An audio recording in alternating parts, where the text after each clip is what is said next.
Cheers!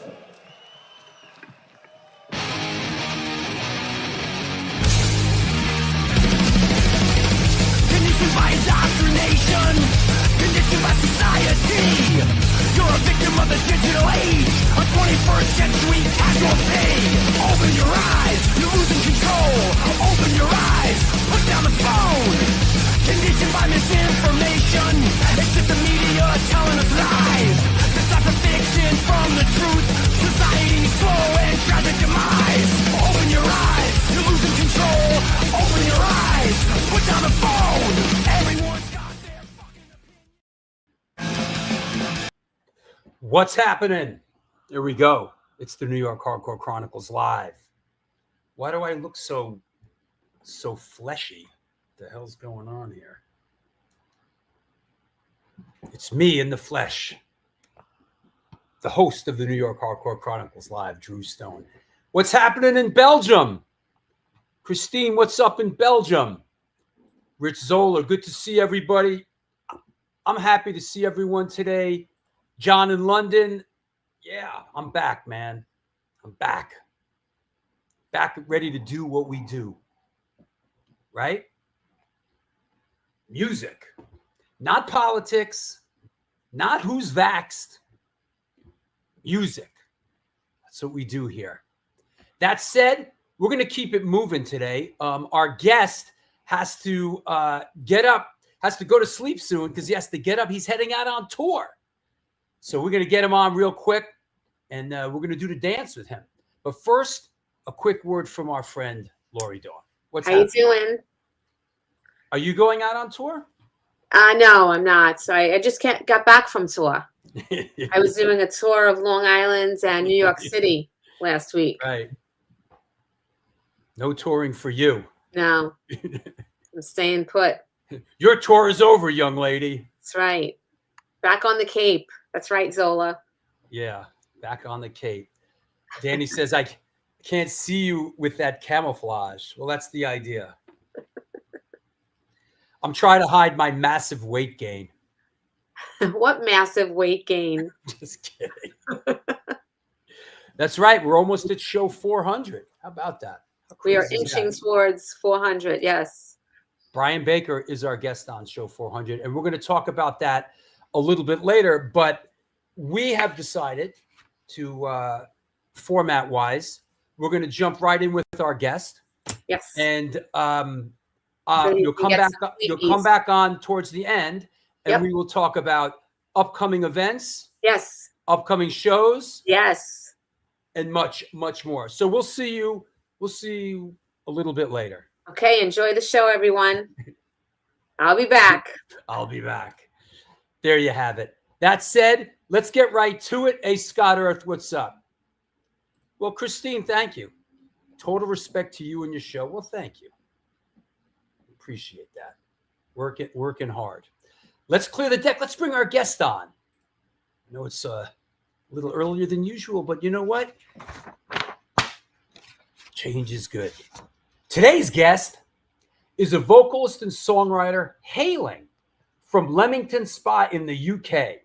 In his incredibly proficient career, he is known for his work with the bands Arbitrator, The Vile, Warwound, Discharge, and of course, the Varukers.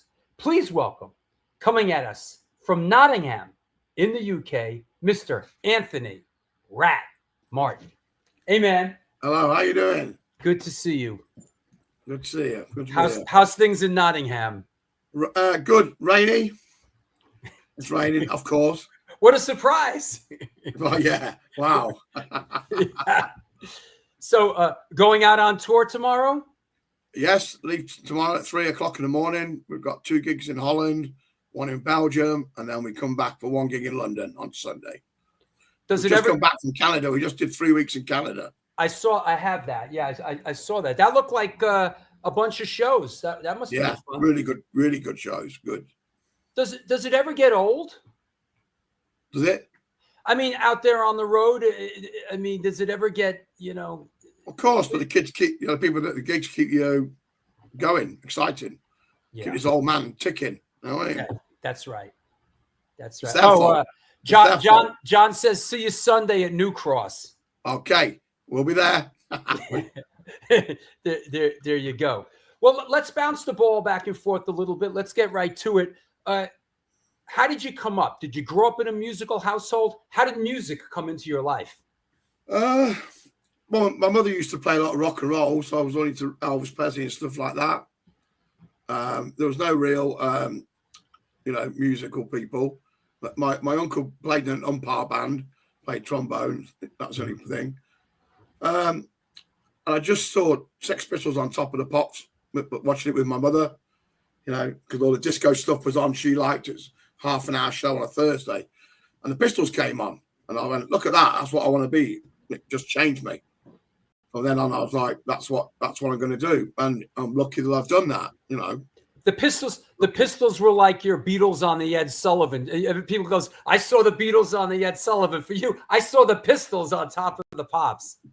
Yeah, Top of the Pops. That's right, exactly. Because we were too young to see them live. Yeah. We was probably, 16, 17, so we didn't go to, just local gigs. And they go on Top of the Pops, God Save the Queen. So it was like, wow, what is this? And, not just me, but thousands of kids in England and on council estates felt exactly the same. Yeah. Where did you grow up? When? Where? I grew up, Leamington Spa, Warwick. Right. West Midlands of England. Not far from Birmingham. Right. Yeah, I was looking at that. I was looking at that on the map. So musically, what was here's what for you. What was the first live music you went out and saw? What was the first live band you saw? A local band. It was a Special, as a punk band, Special AKA. Oh yeah. Before they were Ska. Sure. Way before Two Tone started. They played my hometown. And I went to see them. Yeah. And it was like amazing. Yeah. About 100 people there or something in the big hall. But yeah, Special AKA. Yeah, I had a guy wrote a 2-tone book, and I had him on the show, and really enjoyed doing. Sorry, not Special AKA, Com Automatic, someone about, yeah. Yeah, I did a deep dive into the history. They put on some really inflammatory live shows early on. Their live shows seem to have been really fantastic. Yeah. Yeah. So at what point did you want to do music, and how did that come about? What, being the band? Yeah, like well, me and Gary Maloney, the drummer, who decided to form a band. We were at school. Mm-hmm. So he went on drums. I did the vocals, and we got a bass player in, a local guy. So yeah, we just did that. We used to just rehearse in a local shed. You know what I mean? And we just went from there, playing local gigs, and then it grew from there. Was that the Varukers? The Varukers, yeah. That was the band that I started in '79. Mm-hmm. That was your first band. Yeah, the only band. Yeah, the band I started. Yeah. Yeah, that's great. Usually there's a little bit of a, I don't want to say learning curve, but it's rare that someone's first band is the band that they're still in and still running with. Yeah, well, I suppose it's just stubborn not to give in. Yeah, right. Yeah, What else am I going to do? right. Exactly. What initially, like, who when you started playing, where did you play? How did you play? Was it back rooms of pubs, or what was it? Anywhere that we could. We used to gate crash gigs and get on. Anywhere, any pub that was had a gig on, we'd say, "Can we play?" And we just turn up. And sometimes we just turn up and just say, "Oh, we're a support band," and they just let us get on until they realise 3 songs in, and they're like, "Oh, you're not supposed to be playing." Oh, sorry. We gathered a little following in Leamington, you know, because it's quite a small town, but people heard the name, and so went from there, really. Yeah. What must have been exciting for a young person? Who did you have peers like when you guys first started playing? What other bands? What other bands were sort of in your Pistols, the Damned, the Ruts, people like that. And then Discharge came along, and that changed everything for me and Gary, the original drummer. Yeah. And we started to get a little bit faster and harder. And Gary actually left because he joined Discharge on Hear Nothing album. So, but me and him were original members. You see, this is kind of a, I guess, early lineup, right? Yeah, well, that lineup there is me, Damien, who went on to do Sacrilege. Next to me, and Andy Baker, he went on to Sacrilege. And Tony May went on to Sacrilege. All 3 went to Sacrilege, actually. It must be me. But you chased them off. Well, yeah, it must be a right pain. But me and Damien played together again in Warwound. Right.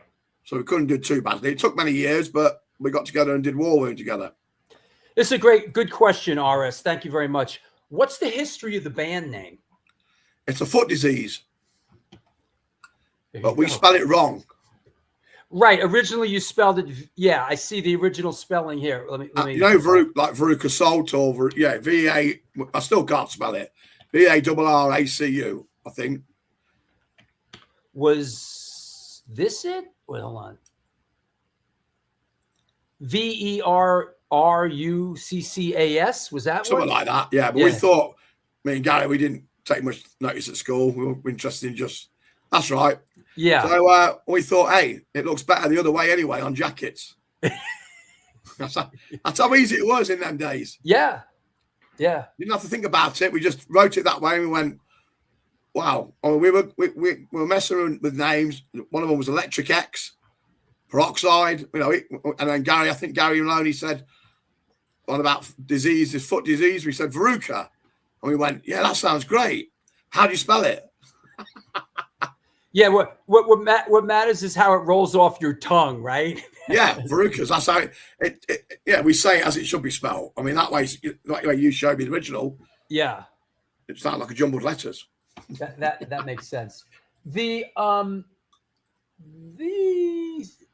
Now Gary plays on the first 7-inch. Yeah, this is the first 7. Just to Survive. Yeah. Right? That's it. That's me upside down and Gary. Yeah. Yeah. That makes sense. And so, but then he left to join Discharge. Yeah. We did a gig, and then he got offered the gig with Discharge. And, you know, of course, it was like, wow, a bit disappointing, but we're starting to get, you know, first record out, but, you know, it's a good move for him. Yeah. Were you, and then I'm just kind of going through. We got a drummer called Brian Rowe, and we did another 7-inch with him. And then this kind of came along. Bloodsuckers came along. Bloodsuckers was the first album, yeah. Yeah. We originally recorded it for Inferno Records, yeah. That's any memories of recording it, the process? Yes, we slept outside in a van, outside Cargo Studios, where Discharge recorded. We wanted to go there. And we all slept in a van. Yeah, those are the days. The reason we got Bloodsuckers was because as we got out of the van, there was a Tampax lying on the floor. Well, you want to know that's why? And we went, oh, look at that. Look at Bloodsucker. And we went, that's a great name for a title. But basically, we just went and recorded all the songs that we had, and we made a few up. School's out. Well, you know what I mean? It was just nothing was planned. It was just, we've got these songs. That's it. Let's go in and record it. Let's do an album. Basically live, right, in the studio? Oh, no, we did it proper. We mic'd everything and overdubs, and we had a limited amount of money. But we just signed to Right City, so they had a bit more money for us to actually do the album, because it was originally recorded for Inferno. Right. Yeah, that's the Bloodsuckers lineup. Right. Bruce was it on the right, was the original guitar player. He wrote most of the stuff to start with. There's been a sort of you've always been the one steady, right?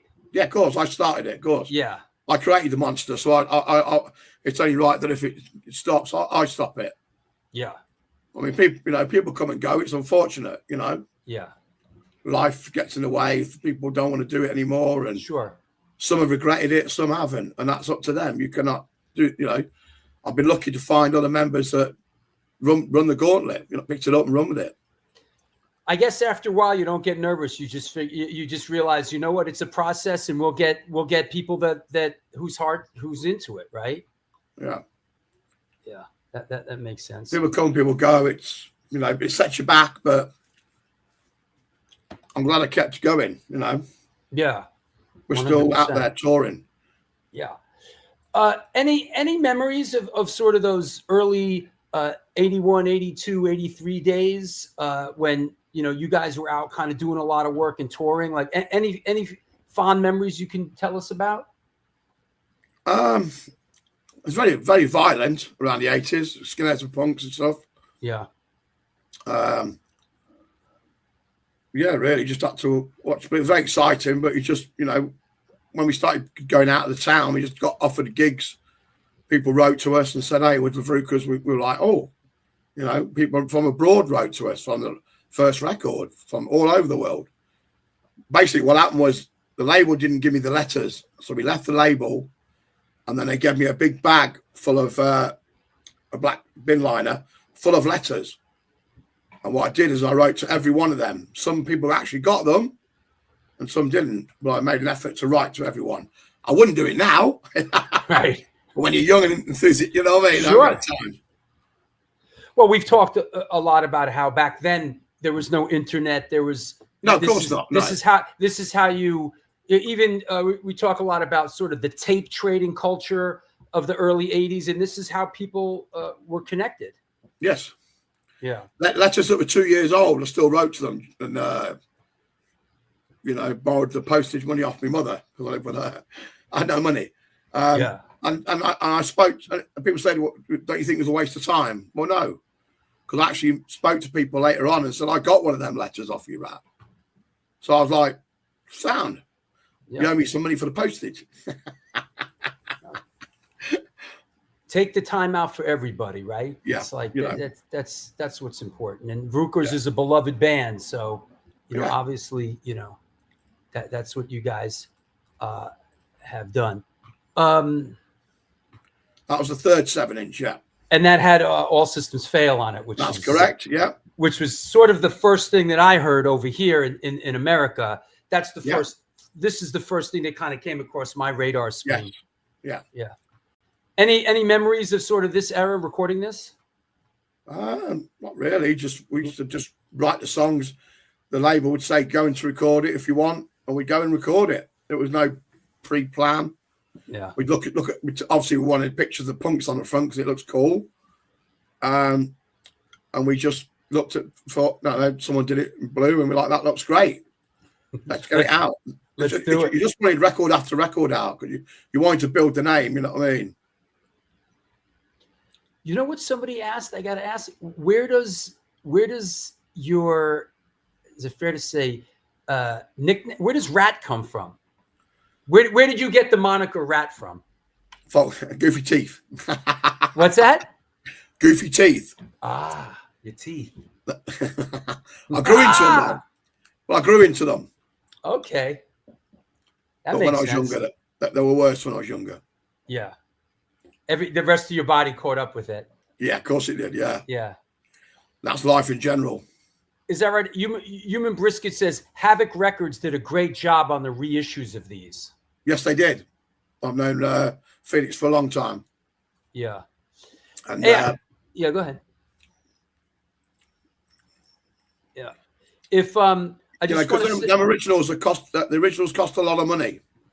That's what happens, right? We don't make anything off these people that charge extortionate prices. Sure. Some people want the originals, that's fine. But those that just want the records or the music, when it's reissued, they can buy it for a decent price and hear the music, which is what it's all about, really. Yeah. You want the music to be accessible. Yeah, I'm not a record collector, so it's not like my records were trash because I just put them on while I was getting my hair done. Well, drinking, stood on it. Oh, dear. I mean, my girlfriend's different. Her records are pristine condition, which I'm jealous of now because I wish I'd looked after mine. Right. So look after your records. Mine are long gone. Hey, I want to say, anybody out there, any questions you have along the way, post them because, we have Rat for a limited amount of time. So as we go, if you have any intelligent, coherent questions, post them and didn't say that. and we'll go from there. Let me see what else. So Varukers kind of goes on until around end of the 80s, and then you guys. Why did you guys take a break? Well, so no one seemed to care anymore, and the scene was getting a bit stale. And after seeing what Discharge did, obviously the Grave New World tour. I mean, we played on their gigs. That was Biff's first gig with them, and people were chucking stuff. You can't. I know you can change your music. We should change your band. After having such an influence, Discharge was such an influential band on people that I don't think you should do that. So we changed the name. We thought, right, we're not going to do that with the Varukers. If we're getting out of it and getting to something new, let's just call it a day. And we did. Until 94. And I think it was the best thing we did. A smart move. I saw the Discharge in New York on that tour, and it did not go over well. It didn't go well anywhere. That's too bad. I mean, this is when he did the last Discharge album. It was Calvin singing, not quite like Hear Nothing, but it was natural voice, and it was good. Yeah. But he didn't want to tour. They'd done the album. As a fan, I listened to it and went, "Wow, this is great." But he didn't want to tour, and the rest of them did. Ted's come back from America to do this, so that's why I got the phone call to do it. Would I be interested? I see. Yeah, if Calvin would have toured, Calvin would have still been doing it. Right. I don't think he wanted to. I think, which is fair enough. Not everyone wants to tour. People have had enough. I don't know. Yeah. When you guys took a break, was that when Arbitrator started up? Shh. It's a word that should never be spoken. Is that right? Well, it was. Yeah, no. We got into we got a band called Arbitrator, it's a metal band. Yeah, it was a crossover thing. Yeah, here you go. There you go. Yep. Look at me. Come on, don't be shy. Ozzy Osbourne there, kid. Yeah, look at that. That's great. Yeah, I loved Ozzy Osbourne too. So, well, it was kind of in the air, right? I mean, it was everybody. We all wanted to do different people. Yeah, I think as a young person, you start to want to do something different, right? Well, it became stale. All the gigs were, no one seemed interested. Cheap as hell to get in. No decent PAs. Well, we're trying to do it DIY. Yeah. Do it yourself is okay, but don't destroy it yourself. Yeah. Right.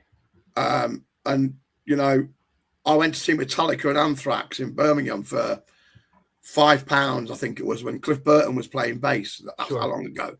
And it blew me away. Wow. And I thought, wow, this is exciting. But obviously the metal scene became the metal scene. It was like all the British bands couldn't get anywhere. It was all American. Onslaught got so far. That was they had a good push. Yeah, that makes sense. It's an interesting question. Was Arbitrator the reason that Brazilian punks got pissed at Varukers? I have no idea about any Brazilian punks getting pissed at Varukers, so you need to clarify. We don't know about that, so. I know that guy. Yeah. Oh, yeah? Yeah. What are you on about? Tell him. Yeah. Yes, Cliff was the soul of the band. Well, yeah. Things. Oh, well, yeah. I was lucky to see him play live, and not many people did. Yeah. And it was sad at such an age. You know what I mean? So did you jumped over when you started doing Discharge? By that point, Varukers was sort of back up and running, right? Varukers was still running. Yeah. Yeah. When I went to meet them and spoke to them about it, I said, well, of course I'll do it. But I said, they know that I've got the Varukers too. You know what I mean? And they said, that's fine. I managed to juggle both. I never cancelled one gig. So yeah, it was pretty easy because this show didn't play that often. Yeah. I don't think they wanted to. I mean, so. I saw you play in New York. Yeah. On one of those tours, and it was great. I mean, yeah. Basically, I managed to see them in the heyday. Yeah. Hear Nothing album. I'm not Calvin, I'm Rat. Yeah. But Calvin was Calvin, a great frontman. Sure. The best, one of the best. But I was trying to give it all 100%, you know what I mean? And with aggression and play the songs that I would want to hear. Because first and foremost, I'm a fan of Discharge. Sure. Which is a bit odd when you go and play with your band that you're a fan of. So, but you're a bit more, want to make it work. And we did. Went out and had a great time. And some people have said, the first time I saw Discharge was with you. And they thought it was great. Some people didn't like it because I'm Rat. But, what can I do? Nobody. I went to audition. They asked me. I stayed 12 years. Blame them. I mean. Our friend from New Jersey, JJ, sings for them now. Yes. He did a great job. Yeah, he's great. Great job. Yeah, he's. I think he sang for Broken Bones before. That's right, he did. So he's had his apprenticeship. Yeah, that makes a lot of sense. And and you sang? Didn't you sing on the Discharge record, beginning of the end? And a 7-inch first, beginning of the end. Yeah. And then an LP called Desensitize. Yeah, I got this. Here you go, beginning of the end. Which is great. It's great. That was the first 7-inch. I listened to it this morning. It was great. Yeah. So and then how did it sort of wind down with Discharge? Was it just how did it? We just parted ways, really. Yeah. I think they weren't. You know what I mean? I think I was getting busier when the vial was taking off as well. Right. And I think they thought it might interfere. I mean, Tess played on one of the first Fire records, helped me out.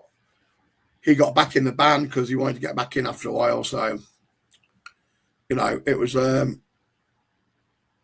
part of the ways. If we wasn't seeing eye to eye, and I didn't want to travel. There's no point me traveling all that way. We were not writing no new songs. Yeah. Just doing the set. I'd been there long enough. Yeah. I'd give it 12 years. I think that's a good. Sure. Good on my CV. Yeah. And a lot of people, Gregor said, the first time I saw Discharge was with Rat at Bannerman's in Edinburgh. Yeah. A lot of people say I like the Rat Discharge version. It was great. I appreciate that. That's cool. I thank them people. Yeah. Rat has one of the greatest punk voices ever. Top 100 in my book. Lucky to see them in Pomona, California. Yeah. Yep. Any connections with Crass and Conflict? Not really. In fact, I liked all them bands. Yeah. Yeah. And just recently, we did some gigs with Conflict. Started getting to know Colin again, Jerwood. And unfortunately, he passed away. Yeah. Unexpectedly. Yeah. You mentioned everyone's saying, he's fit, he looks fit. He's like, but you never know what's going on behind the scenes. And sure. It was a big shock. Some people, which I just actually went to a memorial last night, some people really don't want to talk about it, don't want to talk about their health issues, and they want to keep it private. And and then it happens, and wow. Yeah, of course. But it's not. But you can't blame them because you're at the front of a band. Yeah. You have your privacy too. Sure. So it's not for everybody to be involved. You let them see what you want to see, and that's it. Yeah. Yeah. Everything. Yeah. And it's not if you've got anything to hide. It's nothing about that. It's just that, you have to have a little bit of yourself. I do. Yeah.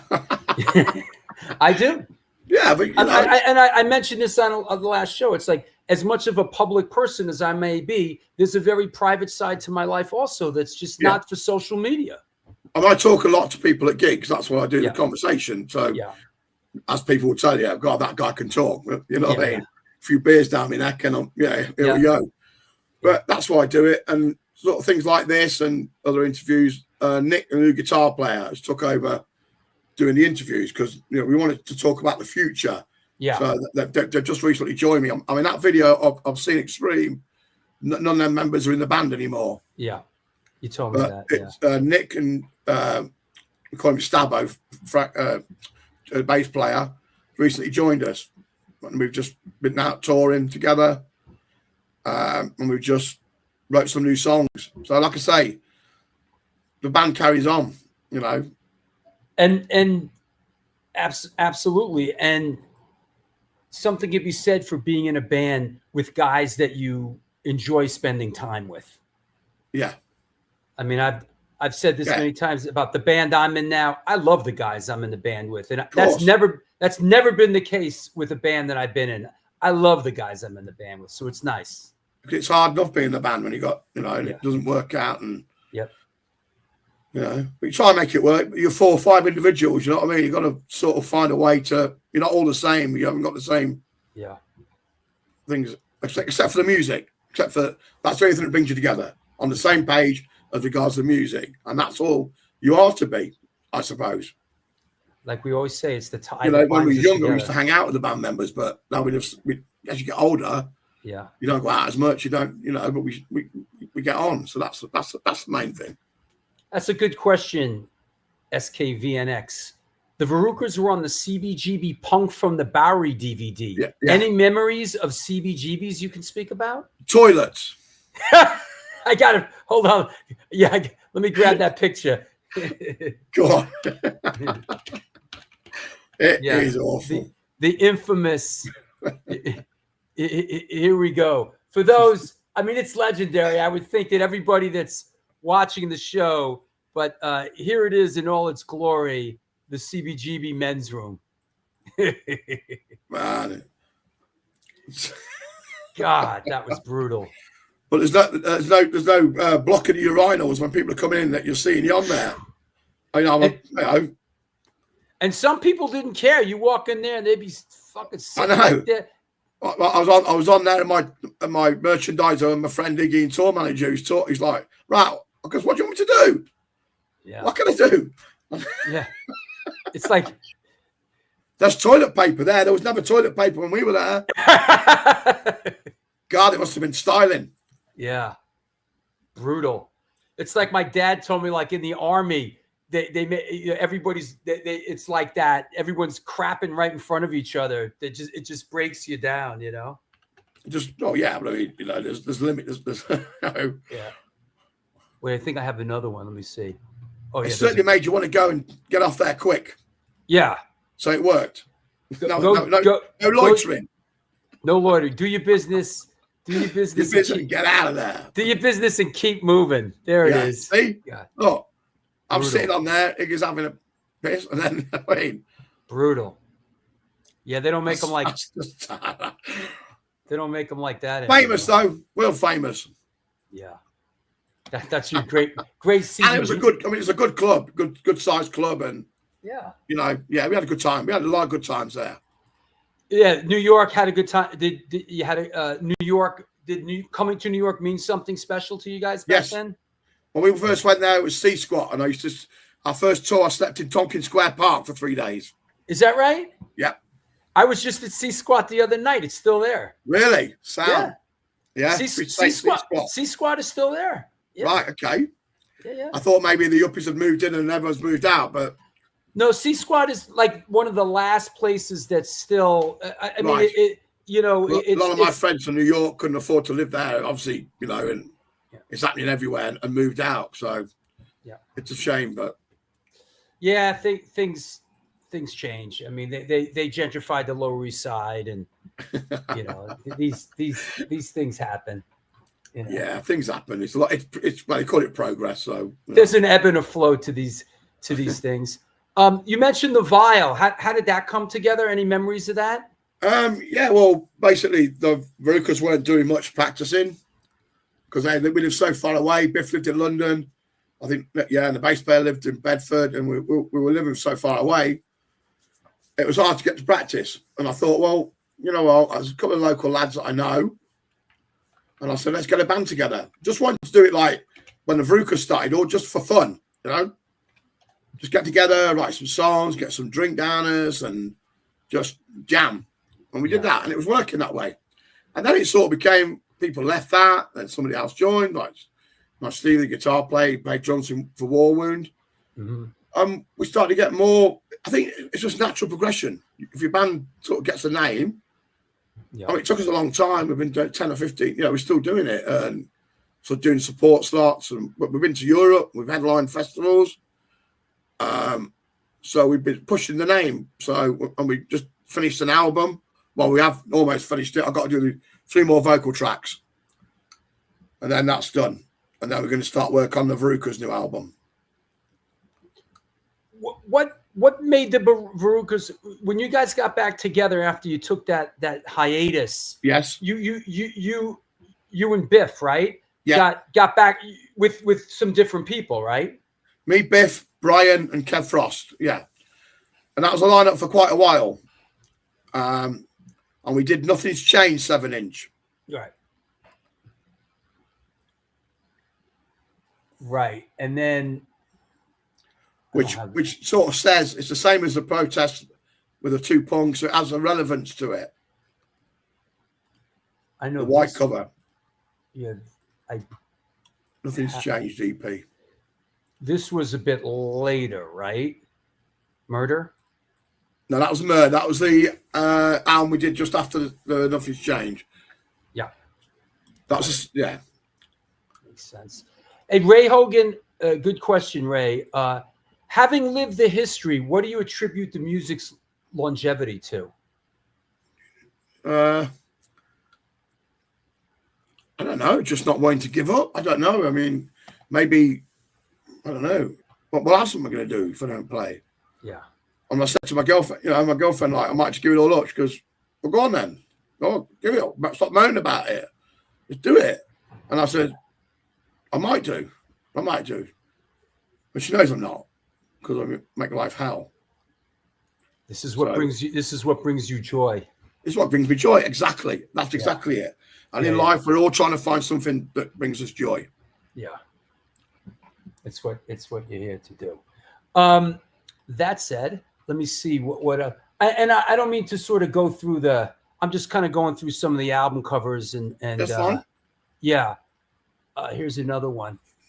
How Do You Sleep? How Do You Sleep? Yeah. Yeah. That was the one after Murder, I think. Yes. Yeah. Good cover. Let me see. The last song we did was Damned in Defiance. And you're recording again now. Yes, we've just we're going to do a split with a band called Fane from Canada. It's coming out on Phobia Records. It's a 7-inch. We did a re-recorded version of Victim, and we did one new track. It was recorded at my friend's in Charnay's studio in Ottawa while I was over there. And while there, we did another 4 songs, Rough Ideas. But they're still work in progress. But, you know, because we had a lot of offers of gigs, so we just thought we're grabbing all these gigs we can. It seems like you get some love up in Canada these days, huh? In Canada, yeah, they loved it. Yeah. We loved it too. Great crowd. Great. Yeah. Question. What about touring obscure places? What's the most unexpected place you've played? Eastern Europe, Asia? We have been to Europe, yeah. I mean, we did, Croatia and places like that.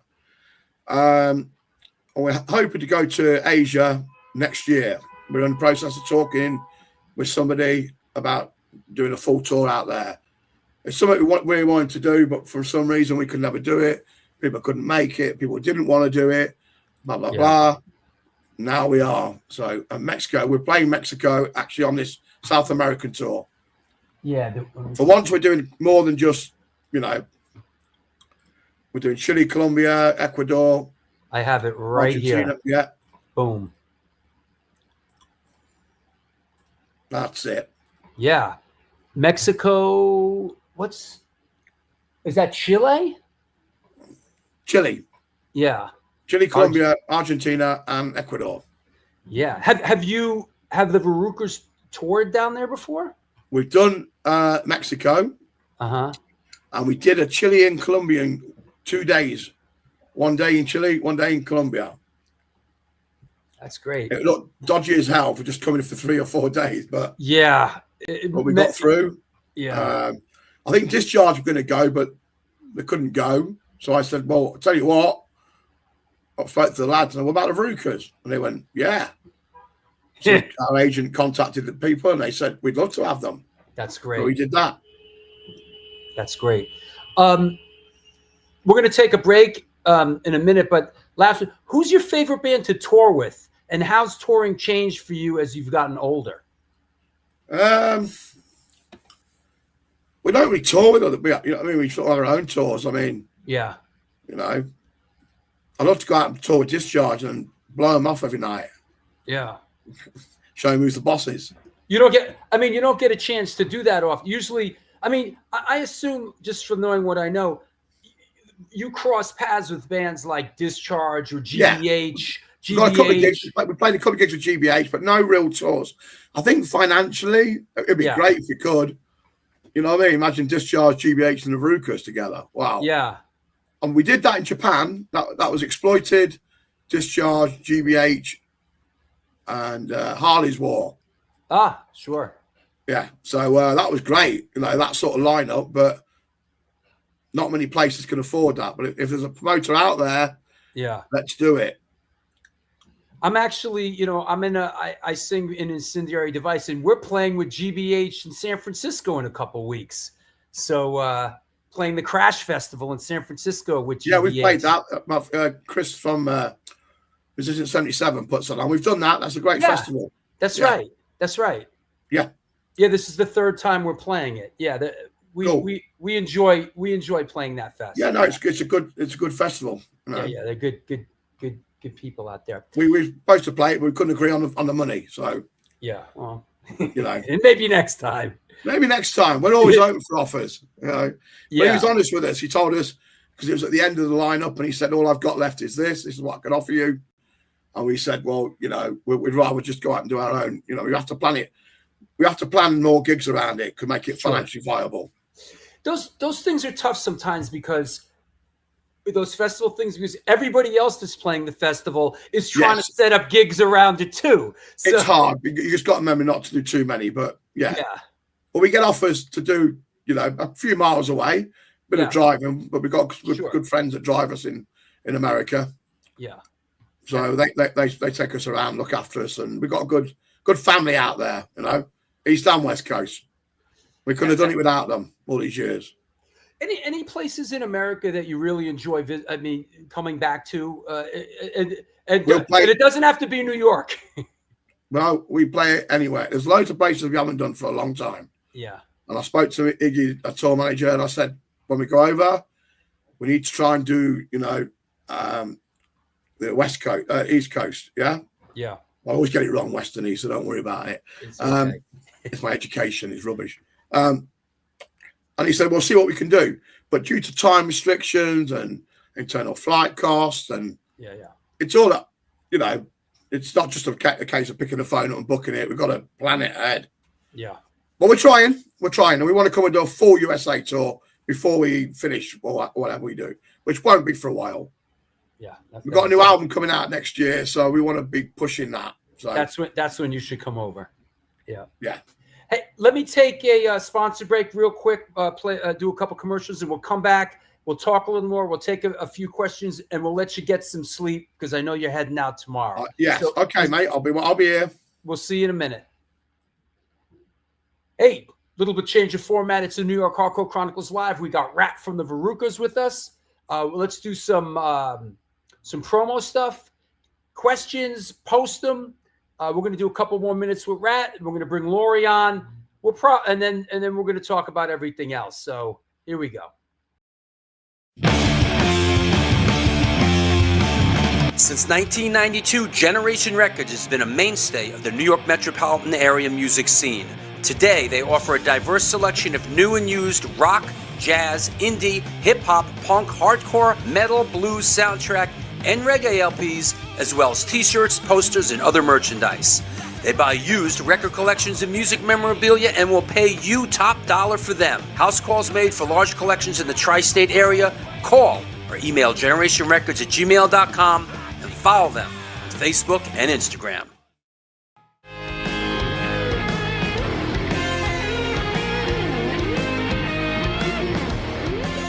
Will that be cash or in debt? Do you mean debit? Yes.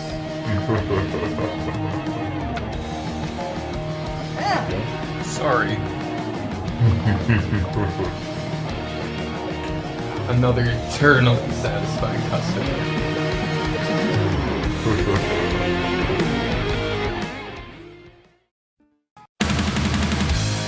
Yo, what's happening? I'm out here at one of our all-ages Sunday matinees on the Bowery.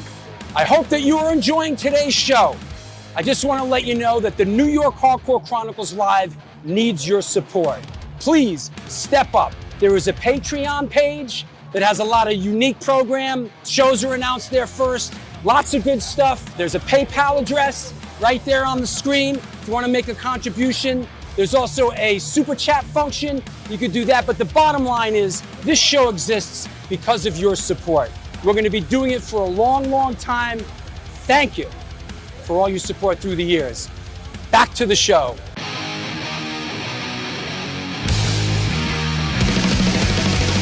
Conditioned by indoctrination, conditioned by society. You're a victim of the digital age, a 21st century casualty. Open your eyes, you're losing control. Open your eyes, put down the phone. Conditioned by misinformation, it's just the media telling us lies. Decipher fiction from the truth, society's slow and tragic demise. Open your eyes, you're losing control. Open your eyes, put down the phone. Everyone's got their fucking opinion.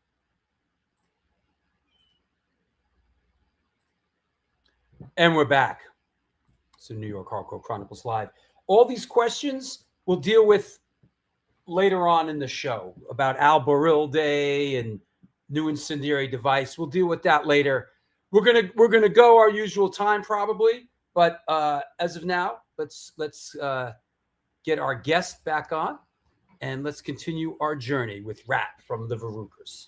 Hey man, How you doing?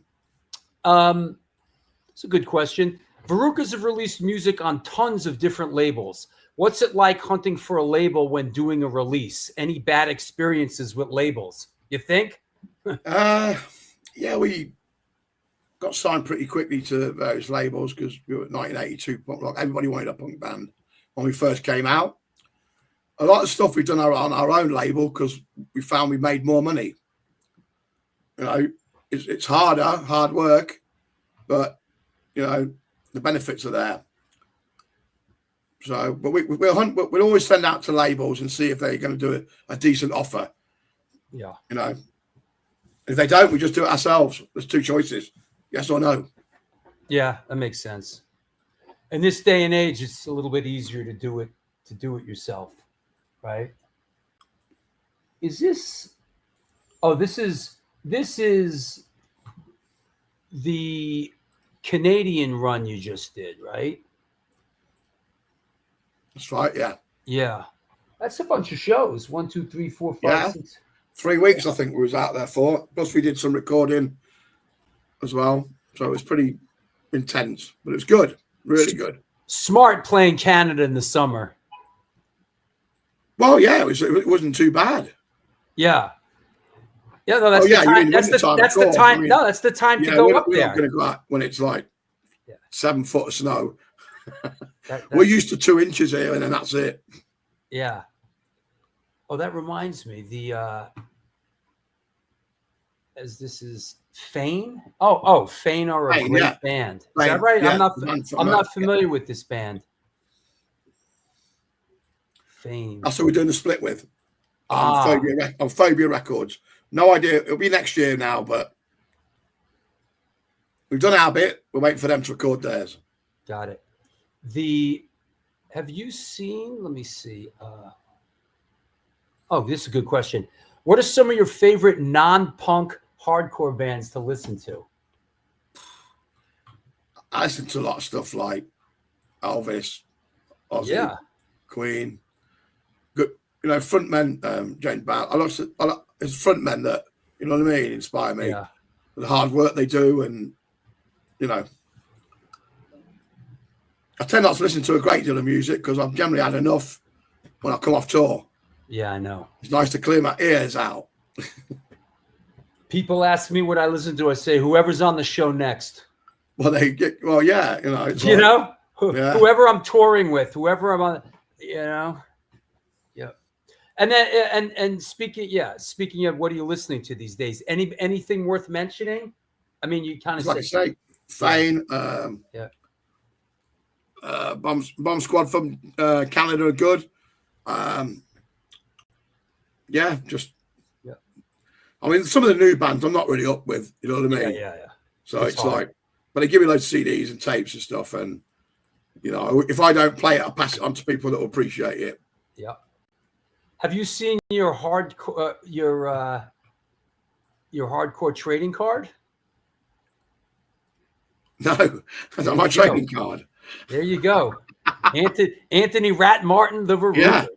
Wow, I've got a trading card. Wow. Yeah. My mother will be proud. There you go. You got to see. Let me see. That's let me show you the back of it. He really does his homework. Let me see what the back says. There's the back. Oh, right. Okay. Yeah. Rat was the founding member of the Varukers in '79, but the band quickly altered the spelling of the band name to Varukers. Well, that was wrong. That was on Wikipedia, but it was never that. Yeah. Yeah. The band set out to combine the first wave UK punk with the distorted guitars of new wave of British heavy metal bands like Motorhead to create a second generation of UK punk, dubbed UK 82. Yeah. Yeah. The Varukers, along with bands like Discharge, Chaos UK. Yeah, makes sense. Yep. Oh, yeah. Rat joined Exodus on their 214 album, Blood In, Blood Out, to add vocals to their version of Protect, Not Dissect. Yeah, the Varukers song, they wanted to record it. Yeah. Yeah. I got a phone call. People were trying to track me down. And they said, oh, Exodus want to do a cover version. I was like, wow. And that's off a pretty obscure album. So yeah, we did that. Yeah. Yeah. So speaking of new wave of British heavy metal, any of those bands that you saw back in your day, back in those early days that were really sort of impressive? Not really. I mean, Onslaught were. Yeah. They made good. There's a band called Slammer. Mm-hmm. I mean, obviously Napalm Death came out of the metal, grindcore. Yeah. They made an impact. Some bands found their way. Some bands just fell by the wayside, as it is in every genre, every scene, only the strong survive. Only the strong or criminally insane survive. Or the insane. Yeah.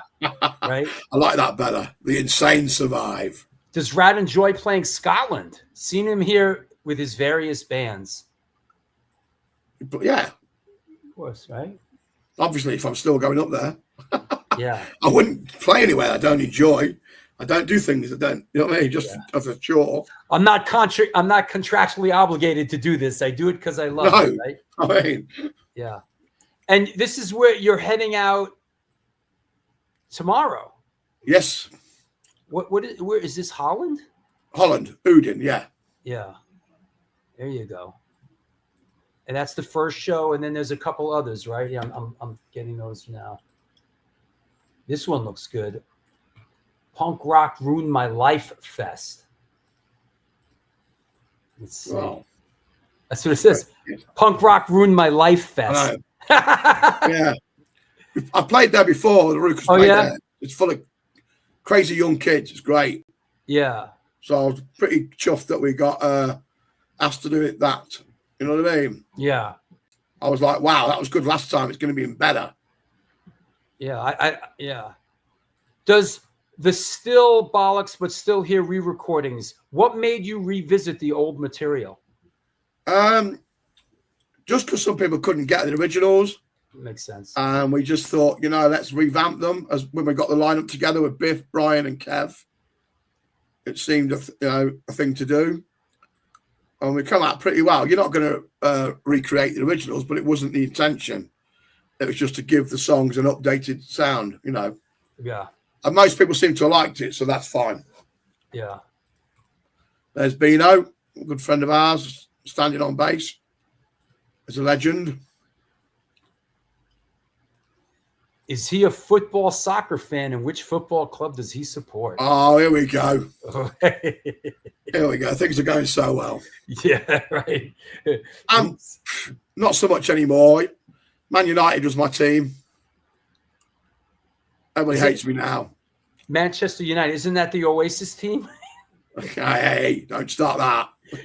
I just saw the Oasis play here. That's the City team, yeah. We don't mention them. Yeah. Good. Ed, this is good from our resident historian, Chucky Brown. Can he speak on the Varukers being featured in the 1983 documentary UK DK, a film about punks and skinheads? Skinhead, yeah. Yeah, we were doing a gig in London. I think we had about 4 gigs with Disorder. And a film crew turned up and said, "Can we film you?" We was like, "Well, yeah, sure." When you take any opportunity if you're interested in your band, and then it came out on that, and that's been monumental in us traveling around the world. People see the Varukers. Soldier Boy is a song we have to do every time we play, even though we shout at the crowd sometimes. We're not doing the Soldier Boy, and they shout obscenities at us, and it's great to get the crowd up, but they like it, and we do it. That has a great memory. Not really. That's pretty funny, right? Yeah. We were just talking before the show how his memory's shot. Yeah. Most people disagree. I'm trying really hard here. I'm under pressure. Yeah. No, you're doing good. I love the soundtrack. I still own the LP. It's in rough shape, but it's still spinning. Yeah. Good. Yeah. What's this? This is another one that you guys are about to play. Is this the Rat Rock Fest? Yeah, named after me. Is that right? No. I told people that though to give me some sort of standard into something. But yeah, we played it. They asked us a couple of years ago to do it. Couldn't do it. I've done it with the Vial last year. That was brilliant. And then we managed to get it sorted for this year. So we're looking forward to that. It's a great little festival. Great. That's Belgium? Belgium, yeah. And then, of course, just this other one is... Then we come back to the UK. And then you go back to the UK to play. Yeah, we don't do that many gigs in England because, we're so busy. But that'll be a good one. We got asked to do it. Yeah. And we know all them bands. And we said, yeah, why not? It's on our way home. So it just tied off the weekend nicely. The London New Cross Inn. And that's what it's about. If you go out for one gig, it's very financially difficult, yeah? Yeah. So you try and incorporate 3 or 4 gigs to make it financially worthwhile. Of course. And I saw that you guys are playing this Melee. I mean, this is wild, this one. CY Fest, yeah. Wow. Yeah. He gets a lot of good bands. It's a great festival. A lot of work goes into that. Is this right? This is one day? Yeah, I think Saturday. it is. Yeah. So he has a pre-show as well on a Friday, I think. Uh-huh. And some bands, we play that. So we've been asked every year. So we could keep going back and, You know, he looks after us, and we try and get a few gigs around it. So it's a good one because the flights are paid, we get a fee, and that way we can arrange something. So, you know, other people benefit even if they're not there. People who want to see the Varukers, we can get a couple of gigs around there. Yeah. And we got some friends on this, I Hate God, and a couple of, those guys are, I Hate God live on the road. I don't think those guys have homes to come home. They just play. Any other, hey, post your questions now. We only got Raph for a couple more minutes. We want to let him get some sleep. Any questions, post now. So that said, let's see what we got. Yeah, that's a lineup, right? Oof. Yeah, totally. Yeah. Crazy. Let's see what else. Thank you, Drew and Rat. Yeah, of course. This is a good one here. I'm just going through some of my photos before we cut you loose. This is a good one. I was listening to this too. I Don't Want to Be a Victim. Good one. That was the third single, Victim. We've re-recorded that for the new release. You re-recorded the just I Don't Want to Be a Victim. Yeah. Right. Yeah. Good stuff. Yeah. What's the biggest one-day festival? That's the biggest one-day festival you've ever seen. It's a lot for one. Yeah. I mean, they must have 3 stages going on. They have got, yeah. Imagine organising that. We have the easy bit. We're going for 45, 50 minutes, yeah? Yeah. Our life ain't that hard. Imagine organising that, the headache, the stress. How long are you comfortable playing at this point? An hour? Is that like... No, it depends if we get the encore, if the crowd are behind us, and But we don't normally do more than an hour because it's quite fast and intense, and we ain't getting any younger. I've never had people complain, so, you know, we want to leave them wanting more than people getting. Worst thing is when you're up there and people are bored. Yeah. I mean, I've seen some support bands going for an hour, and I'm like, guys, leave people. You know what I mean? Because you get to the peak and then it dips. And what you got to try and do in your band, you got to try and work around that and you know, judge it at the right time. It takes time. It takes years of experience, but you'll get it. The Ramones used to play for 23 minutes, and that's all they, you know, that's all. Wow, that would be cool. That's all you need. That's all you needed. As long as nobody cared and no one complained, then why? Yeah, right. Because they were pretty intense. What's the story with this? A guy in London, a friend of mine, drew it for me. Very nice. Great, isn't it? Yeah. Well done. His name's Mike from London. Well done, Mike. Yeah, brilliant. Isn't it? I got it on my wall in my stairwell. Yeah. Cool. And going to go into the art gallery when I'm dead. Right. Make sure you leave it where it's accessible. Is there a single show, as we head down the home stretch with you, is there a single show that sticks out in your mind as one of the best you've played or fun you've had? I get asked this every time, and I always say there can't be an answer for that, right? Every show is different. Every show is fun. Yeah. And we try to make it, and I've never, ever been answered that. No, there isn't one. The next one. Yeah, that's right. It's going to be. Yeah. What's the best show you've ever played? The next one. The next one, of course. Bring it on. Yeah. Which countries' crowds surprise you the most? You know, we've got pretty good support all around the world, especially South America. They relate to us. So, you know what I mean? Sure. Crazy, they're loco, and we are, and they sort of we blend with them. You know, they like what we do, so we're very grateful for that. But generally, you know, I'm not being big-headed or anything. We've got a pretty good following around the world. Not so much in England, but that's fine. You know, you got your Discharge, GBH, Exploited, all that. We're probably at the bottom of that. But we do the occasional gigs. That's why we travel around the world. So we just do that. We go to them. If they want us, we're going to be there. Yeah. Ray Hogan says, the next one, a great name for a band. Right? Yeah. That said, you can have that. Yeah. I want to cut you loose. I want you to get some sleep. Thank you for coming on the show. Is there anybody you want to thank? Is there anybody you want to? Everybody that supports the band, You know, all the people come to gigs, promoters. Without them, we can't be doing this or talking to you, or you know what I mean. Yeah. Thanks to yourself as well for allowing us to come on your show. Thank you, Rat. I was worried about us being able to do it because I'm not very good with technical stuff, and it was fine. Luckily, thankfully, your girlfriend stepped in and see, she's got the brains and the good looks. Yeah, there you go. What the hell have I got? Yeah. And then hopefully, like this guy says, when are you going to get back to New York City again? Hopefully, at some point, we'll see the Varukers back in New York City. Hope so. Thank you, Rat. Talk to you soon. Thank you. All right, take care. Bye-bye. There you go. Rat from the Varukers. I know it was fast and furious today, but we got to let the guy get some sleep. He's going out on tour tomorrow. So, you know, that said, little fast and furious.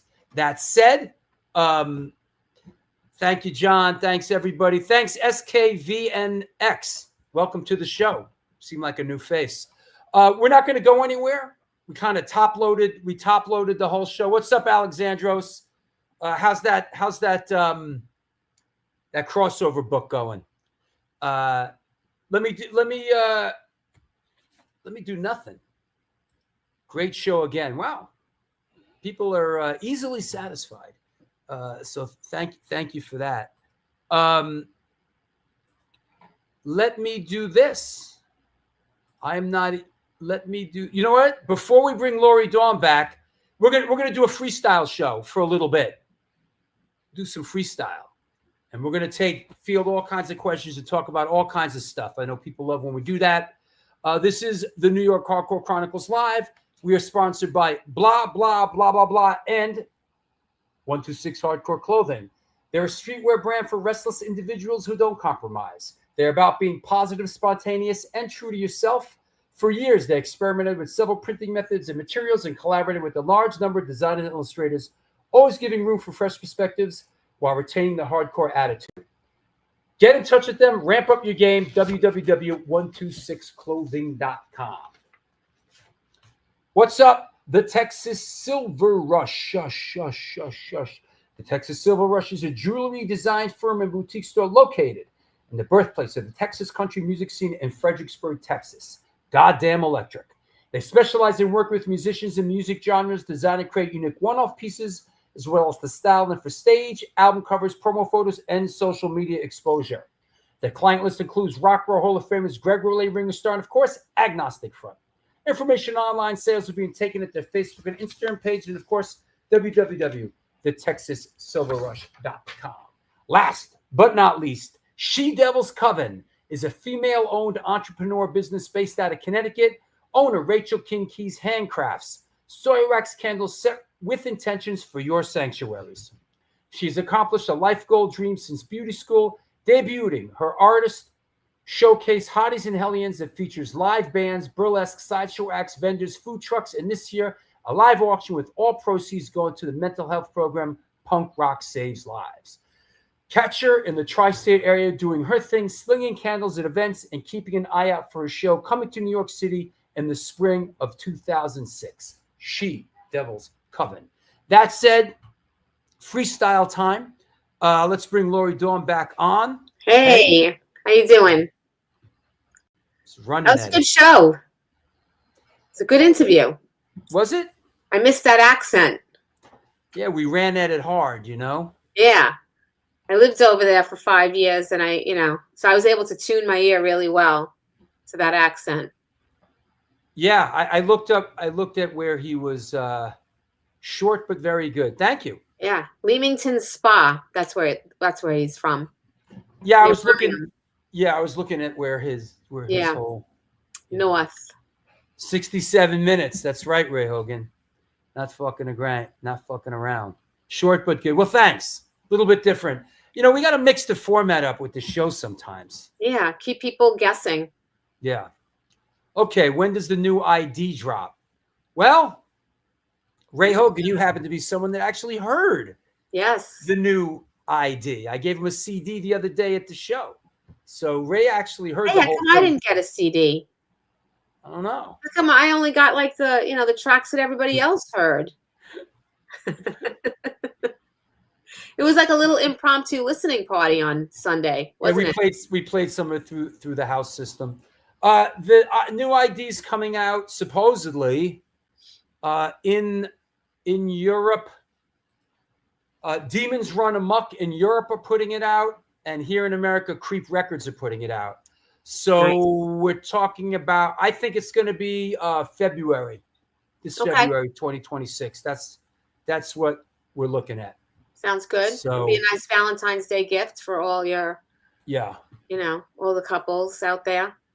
A nice ID CD. We thought we were done with the mix, but we caught like two things we're not happy with. So now we're back into the dark, black, swirling vortex of we need to fix this. Well, what I heard on Sunday was really good. I liked it. Yeah. I think you played some of the songs that had a little bit more of a melodic feel to them. I barely sing on the record. I like it. I know. I like that song that had like the back and forth between you two. Yeah. Kind of reminded me of like, what was that other great song that like Barbra Streisand and Cher? Was it Barbra Streisand and Cher? Or was it Barbra Streisand and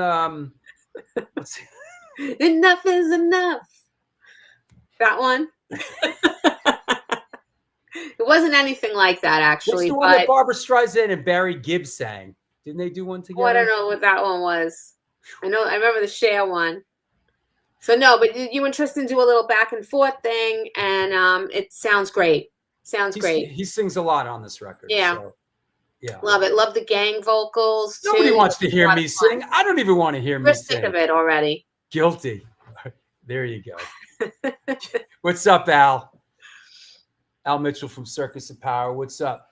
What year did Lori live overseas?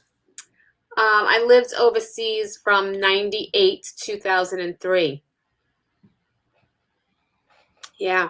So for 5 years over there, I lived right outside of Bath in Bradford-on-Avon. Beautiful, beautiful country. That's what you keep saying. Yeah. Did a lot of hiking and, roaming the countrysides, the right to roam. Yeah. Sometimes when I'm tired of watching sort of zombies and murder shows and people screaming and violent, post-apocalyptic, there was a haven't watched it in a bit, but it was on I think Prime. It's like this dude that lives in one of those canal boats. Okay. Yeah. And he just cruises from place to place in the UK. Yeah. And it's like there it's were really people that did that. He's like, we're going here, and he's like talking, and it's like, wow, this is pretty calming. This is kind of working for me. Those canal boats. Yeah, we used to, because Bradford-on-Avon was right on. Avon means river. Yeah. Right. Yeah. So it was when I would take my walk to go to the food store and everything. I would pass by, and there would be all the canal boats. Really cool. Yeah, dude, be like, today we're docking here and we're doing this and doing that. It's like, it's about as exciting as watching, the grass grow or a car rust, but it's calming.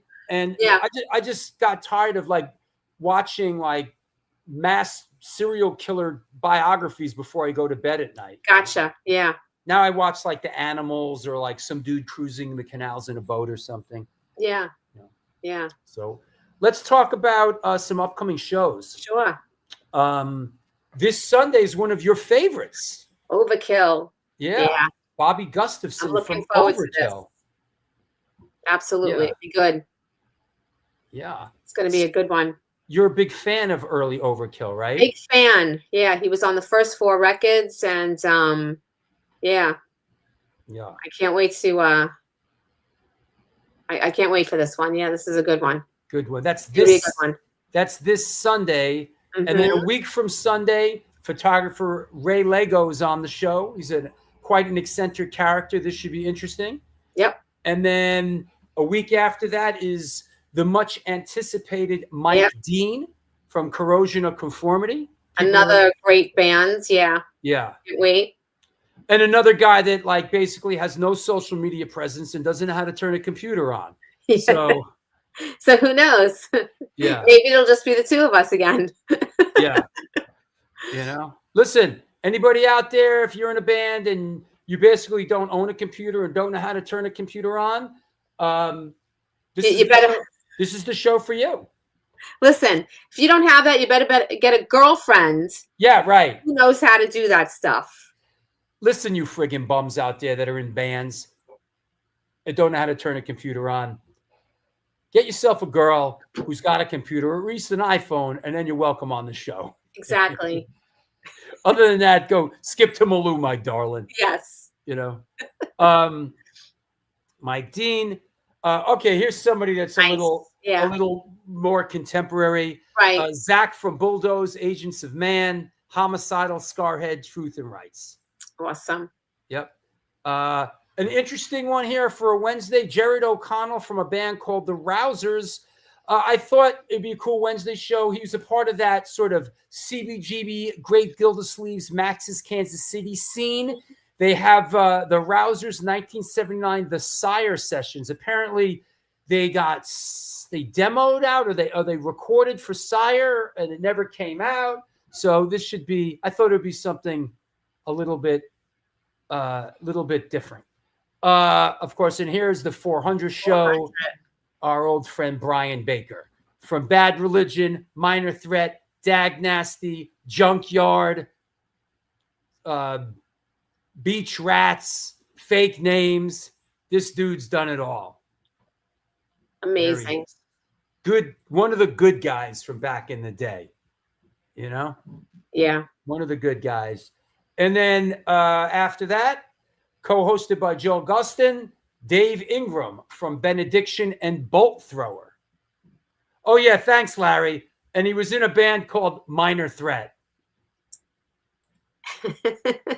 Just some band, I don't know, kind of obscure DC band called Minor Threat. They used to do a song called Straight Edge. Something like that. Yeah. I'm a person just like you. I got better things to do. Sit around, fuck my head, hang out with the living dead, start my chin up my nose. I got straight edge. All right. So Dave Ingram coming on November 2nd. Looking forward to that. Here's and now for something completely different. Coming from the psychedelic Paisley, LA scene, Mr. Steve Wynn of the Dream Syndicate. Nice. So very cool. Celebrating the 40th anniversary edition of Dream Syndicate Medicine Show. Mm-hmm. And then from Autopsy, Death, and Abscess, these are like really good. I mean, could you come up with 3 better death metal bands? Like, if I was in a death metal band, I think the greatest name would be Death, right? And then second would be like Autopsy, and the third would probably be Abscess. So this dude's kind of been in all 3. He's kind of okay. So now there's this meme making the rounds right now that says, if band names were literal, what would the worst concert to attend be? Right. And like you look at the names like Autopsy.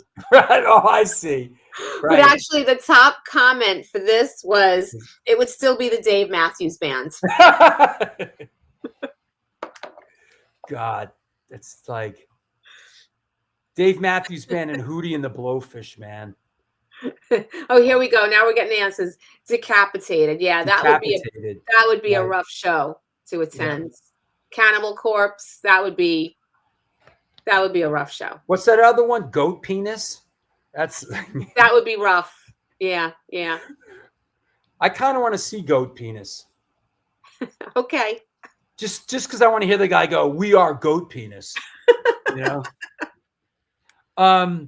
After Chris is Dr. Chud, from formerly of the Michael Graves era Misfits, the Karens, etc. And then, I'm not sure if this show's going to happen, because now that I booked this guy, he seems to have disappeared off the face of the earth.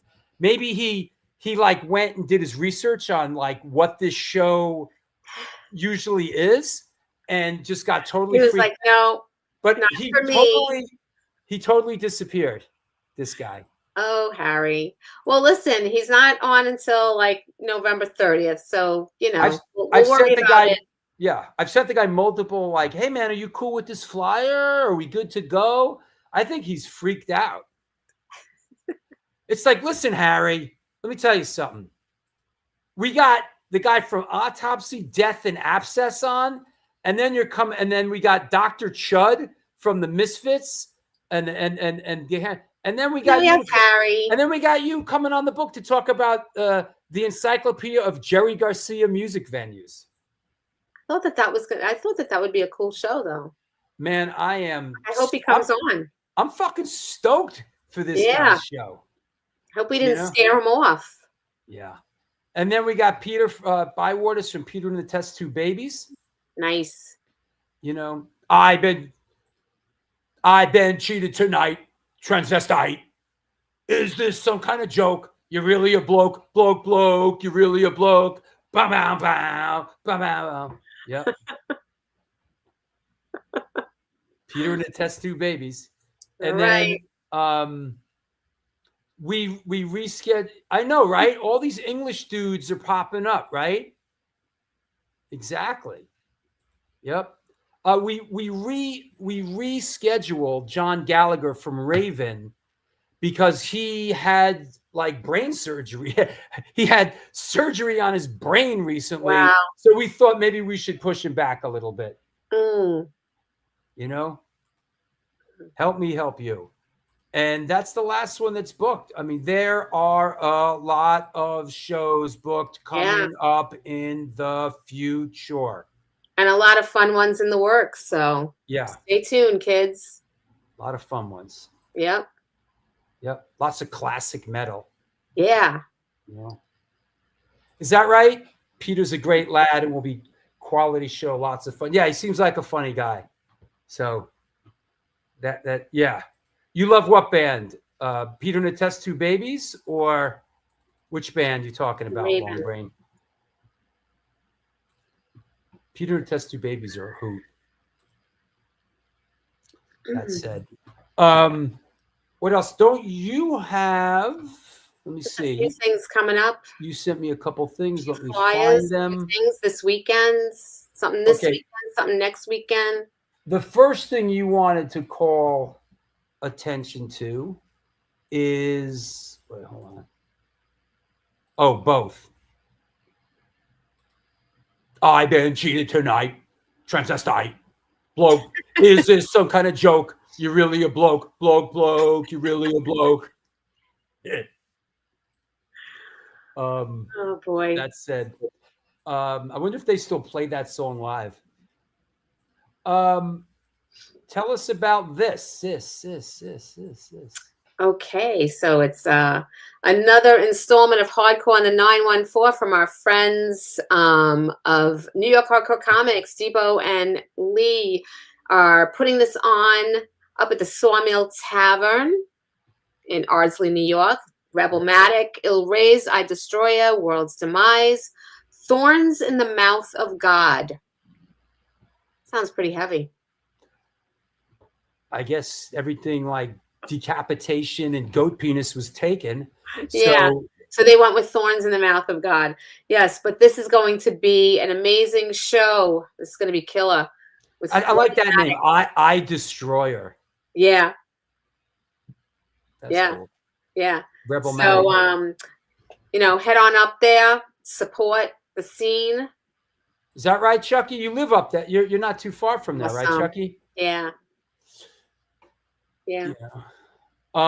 So it's a cool space that they have there. It's actually it's like a pub type thing. I vowed. The shows go on a little bit later, but it's worth it. I vowed never again to play that place. I liked going there. It's fun. Yeah, that was the breaking point for. I was like, I'm not playing any more tavern. It does go on late. And that's the same thing. It's the same thing with the shows here on Cape Cod. They have it at a bar and grill, so you have to wait for the supper crowd to kind of finish up before.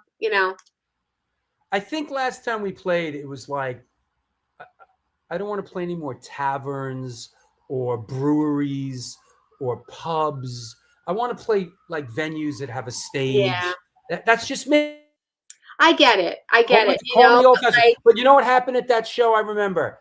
I'm up on stage singing. We're playing. It's like a sports bar. There's all these TVs that are on with the basketball games on. There's people at the bar watching the basketball game. Like, yo, I don't want to fucking play. You know. I get it, but I guess being from a place where we don't have venues, I am very grateful when bands come and they play, you know, the Flashback Bar and Grill, you know? Yeah, I know. I'm a fucking stuck up asshole when it comes to this. I'm like, you know. I can see both sides of it though, you know? You know, like, listen, if I'm playing a place, there has to be a stage and, you know, no brown M&Ms and, you know, I can't be bothered, you know. I need to have my rider and all my Chucky says, Drew, you guys did the Jane's Addiction cover at the Sawmill. That's right. For a minute, we were doing a Jane's Addiction song. Oh, yeah? Which one? I don't know. Coming down the mountain. Oh, yeah. I don't know what got us going on that, you know? Okay. Probably Tristan's bass. Mountain Song. That's Mountain Song, yeah. Yeah. Cool. And here's another one. Larry says, Art Show Bridge 9. You sent me that, right? No, we don't have a save the date for this yet, but November 15th, at Bridge 9, we're going to have a little Small Works show. So we'll have art there from Mike Gallo, Chris, Robots Will Kill. I got the shirt on. That's not. It's going to be November 15th. It's not the one that I sent you. The one that I sent you. Which has some of the same artists on it, right? Yep, Mike Gallo. Yeah. Oh, I see. No flyer. This is gonna be a Small Works show, and it's in conjunction with the City of Beverly. They're gonna have an art crawl that day, so I'll get a flyer out to you soon. Big things happening in Beverly. Yes, but this is happening next weekend, Friday, Saturday, and Sunday, and I'm excited about it. It's punk rock and paintbrushes. You'll recognize some of the names up there: Mike Gallo, Warren Fitzgerald, Lisa Brownlee, you know, and some others there. Cool. Punk rock and paintbrushes is like a traveling art show with people from. Is that Jay Weinberg who plays drums and who played drums in Slipknot? Is that Jay Weinberg who was in Madball for a second? It's with musicians who are also artists, and it's a traveling show. I had the pleasure of seeing it live at Camp Pennsylvania this past summer, and it was really, really, cool. You know, really music inspired art. Some really great artists are involved in it, so I recommend it to anybody who likes music and art to go out, something different. And like I said, you have 3 days of, you got the open reception and gallery hours. And then on Sunday, there's going to be, I guess, maybe I think that's the weekend. It's actually, I'm sorry. It's Friday. It's Friday and Saturday. So it's Friday and Saturday. And then Saturday, there's going to be a question and answer thing. So it's going to be cool. Yeah. Jay Weinberg. Yeah, Max Weinberg from Bruce Springsteen, the E Street Band. His son is Jay Weinberg, who played in Madball, and he was in Slipknot for a minute. Yeah. Yep. All right. Yeah. So listen, I'm not here to shit on Bruce Springsteen, all right? Down to the river and into the river we just God. Fuck, man. I mean, I'm not gonna say anything bad about Bruce Springsteen. He seems like a nice guy, you know. Never hear about Bruce Springsteen doing anything bad, you know. Well, I mean, he did leave his wife for the backup singer. I remember that. Ooh, girls don't forget shit like that. I don't forget shit like that. Yo. Fuck Bruce Springsteen. I don't care how many pretty songs you write. Did he? Wait. He had a wife and then he left her and now he has another wife? Yes, he had a wife and she was in the video and he had this wife pretty little wife, and he What, like a regular Jersey wife or like a supermodel? Didn't he have a supermodel wife? I think it was a supermodel wife, and then he left her for the backup singer. Like, look it up. I am. It's always the backups. You really got to watch out for the backup singers. I'm sorry, but Yeah, they do. your guys in a band with the backup singer. Julianne Phillips. And Julianne Phillips got dogged. Hey, listen, I had a drummer boyfriend, and it was the same thing. He left me for the backup singer. Oof. Yeah. I'm looking through personal life. Listen. Hey, you know what? Oh, it was his guitar player, somebody's saying. It wasn't his backup singer, it was a guitar player. No, she wasn't playing. Oh, wait. Patty Scalfa was a guitar player? I thought she was the backup singer because I thought that's what, Yeah, my boyfriend left me for a backup singer. Really? Fuck that guy. Never liked that guy anyway. Personal lives, relationships. In the early 80s, he met Patty Scalfa at the Stone Pony. The evening she was performing alongside Zavuzava. Springsteen liked the voice. In 84. In 84, he asked her to join the E Street Band. Springsteen was introduced to Julianne Phillips, and they got married.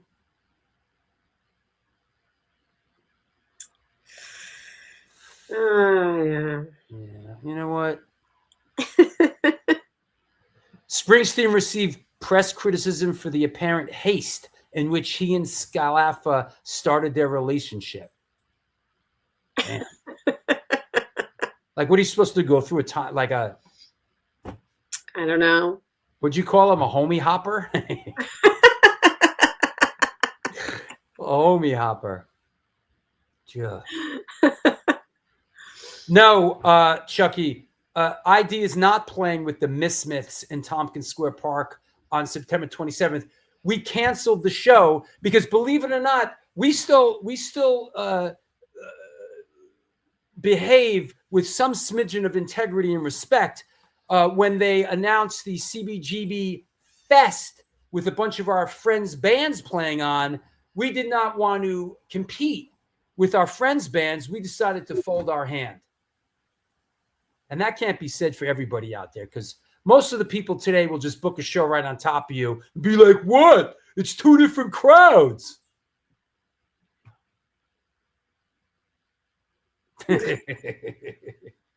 So we're not, we canceled the Tompkins show.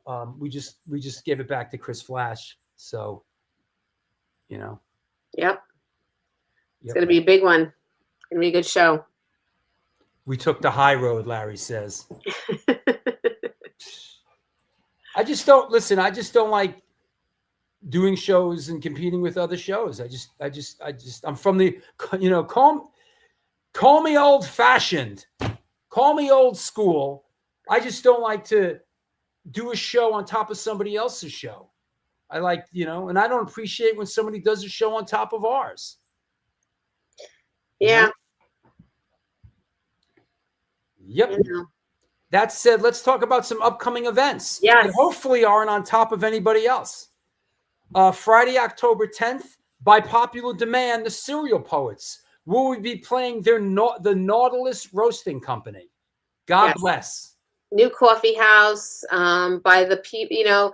These are the same people that head up the Perks department.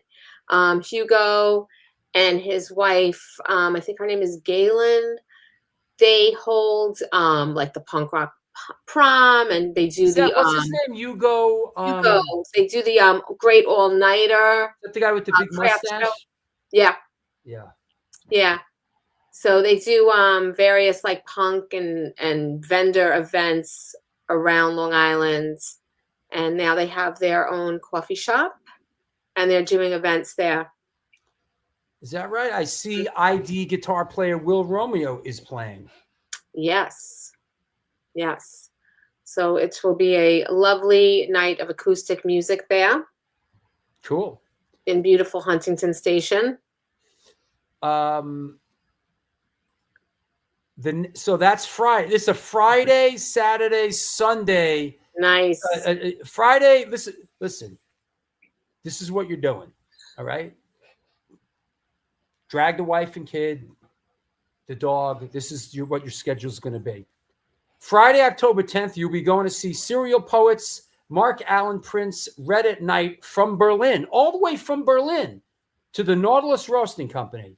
And Will Romeo, the star of Incendiary Device, at the Nautilus Roasting Company. The very next night, you will be out in Boonton, New Jersey. Boonton. You know what? The jewel of New Jersey. Let me rephrase this. These are the coffee shops. Welcome to the coffee shop tour, my friend. The first night of your coffee shop tour, you will be at the Nautilus Roasting Company in Huntington Station, Long Island. The next night, you will be at AC Slade's Catfight Coffee Shop, screening the Mike. Who the fuck is that guy? The Fabulous Journey of Michael Alago. I will be there along with the star of the show, Michael Alago. We will be doing a Q&A after the screening. That is AC Slade from the Misfits and what's the other band he's in? Murder Dolls, right? I think he's in the Murder Dolls. It's free, bro. It's free. This is free, and this is $5. Listen, if you don't have the $5, let me know. I'll cover you.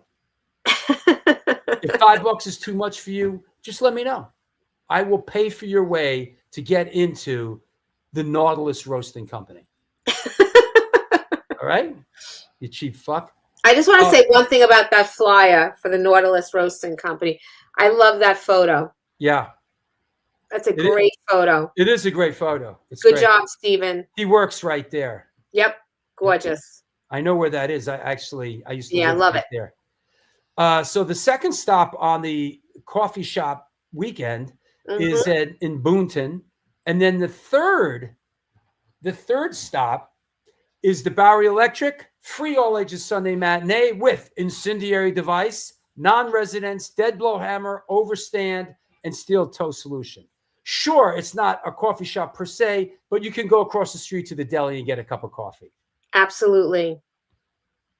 Where in New Jersey? Listen, how many fucking times am I going to say Boonton, New Jersey? What do you want me to do? Spell it out? Boonton, New Jersey. Help me help you. Then this is the next free all ages Sunday matinee at the Bowery. Come on now. Very good. You want drama? Come on down. Yep. Did you see the club banning AI I did flyers? see that. What club was that? So it was a club out where I think it was California, was it, Larry? Was it the Gilman? And they said, like, we just don't want any flyers with AI anymore. All right. They want, photos or hand-drawn hand-drawn flyers. They were sick of seeing AI flyers. So this club was like, nope, no more. In the great words of this character here from Gladiator, the mob is fickle. Yes. The mob is fickle. So there you go. We're going out to San Francisco. We hope to see you. Incendiary Devices playing with GBH, along with a bunch of other bands, including our friends in Noise. So we're excited about this. We're excited to go to San Francisco as a band. We're gonna go check out the Hate. We're gonna go check out what a disgusting place San Francisco has become, and we'll be playing Crash Fest. Right. Yeah. And if you can't make it all the way out to, was it San Francisco? Yep. On Long Island, Two Man Advantage will be playing their last show ever. That's right. That's it. That's it for Two Man Advantage. So that's at the AMH, and Death Cycle is opening up for them, and some other bands that I forget. This is incredible, but I have never seen GBH play. Wow. In all the years. They're like one of these bands. And I'm not sure if I'm going to see them this time. Like I'm every time I'm supposed to see them, something happens. So I'm sort of like, is this going to happen? I've never seen GBH. That said, this just was announced that we're playing the Hostel City Weekender 3 right outside Philadelphia in Upper Darby, PA at American Legion Post 4214. Just so happens it's Rebelmatic, ID, Rambler, Ravagers, The Fiends, Impact Driver, Little Bambinos, and Membranes on the Friday night. And then the next night, the Saturday, is Lower Class Brats, The Virus, Blank 77, FOD, Broken Heroes, Dusters, The Stress. Speaking of Long Island, right? Yep. Unwanted Noise, Flipside, and Broiled. What's that? Broiled Humanoid. That's a good one. Broiled Humanoid. We are Broiled Humanoid. I like that. Listen, we need a band name, man. We need to come up with something unique, something that no one's ever come up with. Something that no one else has ever even thought of. How about Broiled Humanoid? Fucking love it. You know what? I'm intrigued. I'm intrigued by this Broiled Humanoid. I have to track them down. Yeah, Lower Class Brats are great. I don't want to say I wish we were playing with them, but I wish they were playing with us, you know? So that said, Sunday, November 9th, Back, the New York Hardcore Chronicles proudly presents the Back to the New York Hardcore Root Series with Brick by Brick, No Weapon, featuring Nate, Impact Driver. Nice. See, one hand washes the other, people. Impact Driver, Impact Driver. There you go. Faction Zero, featuring Mark Rizzo on vocals, and Fourth Floor Massive. That is going down. Oh, nice. Okay, I just met those. I just met those people from Fourth Floor Massive. Yeah, it's those really young kids that come to yeah. So. She sings for the band. Yes. I met them on Sunday. Very nice people. I followed them on Instagram, and okay. So now I'm excited to see. Yeah, I'm excited to see that show. Get there early, everyone. Listen, this is a testament. Yeah. This is a testament to, if you come out to these shows and you support other bands and other people, you will end up playing one of these shows. Yeah, absolutely. If you're a band that has never come down and there's nobody in your band that's ever supported any of the 67 shows we've ever done, chances are you're not going to play. It's how it works. Come be a part of the family. Come join us. Yes. It wouldn't kill you. It's amazing the excuses you hear, man. It's like, yeah, I've meant to come down. Meant to come down what? We've done 67 fucking shows. Hey, man, I've meant to come down in the past 6 years that you've been doing 67 shows. Like, yeah, what the fuck are you talking about? Especially like during the summer months. I mean, they end at 7 o'clock. You're still driving home in the light, Oh, stop it. Give it a break. People are so full. Mark Rizzo is singing for Faction Zero. Yeah, right. and John Bavano comes down to every friggin' show. That's right. I will be there at some point. Okay. Fair enough. We'll be waiting for you. Listen. Well, listen, he's from Boston, so. No excuse. I don't give a fuck where you're from. How many kids you have, how many animals you have, what your job is. No excuse. You should be there. Oh, and now he has a ride. Look. And now Larry's like, I'll drive you. Yeah, no excuses. What do you want me to do? What do you want me to do? Smoke it for you? Here's one up in Connecticut. Didn't you say you're going to come to this? We already have our hotel booked. You girls. And I'll tell you something. Our hotel room will not look like somebody was bashed in the head with a hammer, and it won't have a wet carpet because Elisa booked it for us, and she books good places. We'd stay up there, but I have a show the next day, and I got to come back for it. But at Cherry Street Station, we will eat a waffle for you. Yeah. Oh yeah. Listen, young lady. Speaking of which, I love the timing. I meant to come down the last 66 shows, except the last one. It was nailed. Except the last one because it was nailed to the cross. No excuse there, Layla. Yeah. I feel better, Layla. Yeah. Hope you feel better. Speaking of Layla, come see Layla and the Concrete Ties. Yeah. Saturday, November 22nd, up at Cherry Street Station. In the direct support slot, propping them up will be Incendiary Device from New York.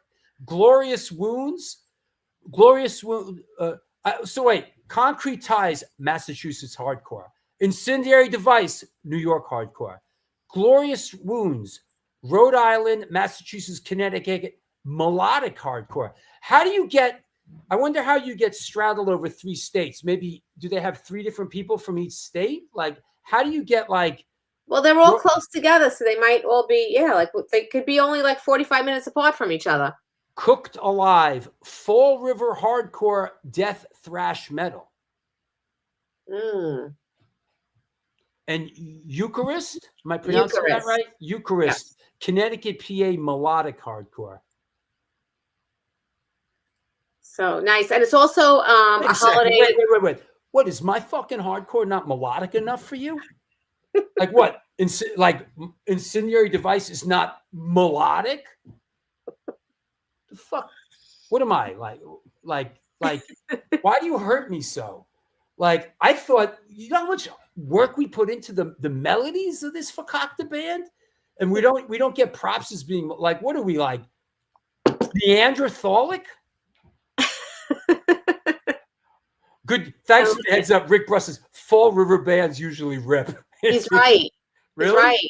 Fall River's a tough place. It's where Lizzie Borden's from. Is that right? Yeah. Fall River, Massachusetts? Yeah. I stayed at her house. Yep. You can go there. You can sleep there.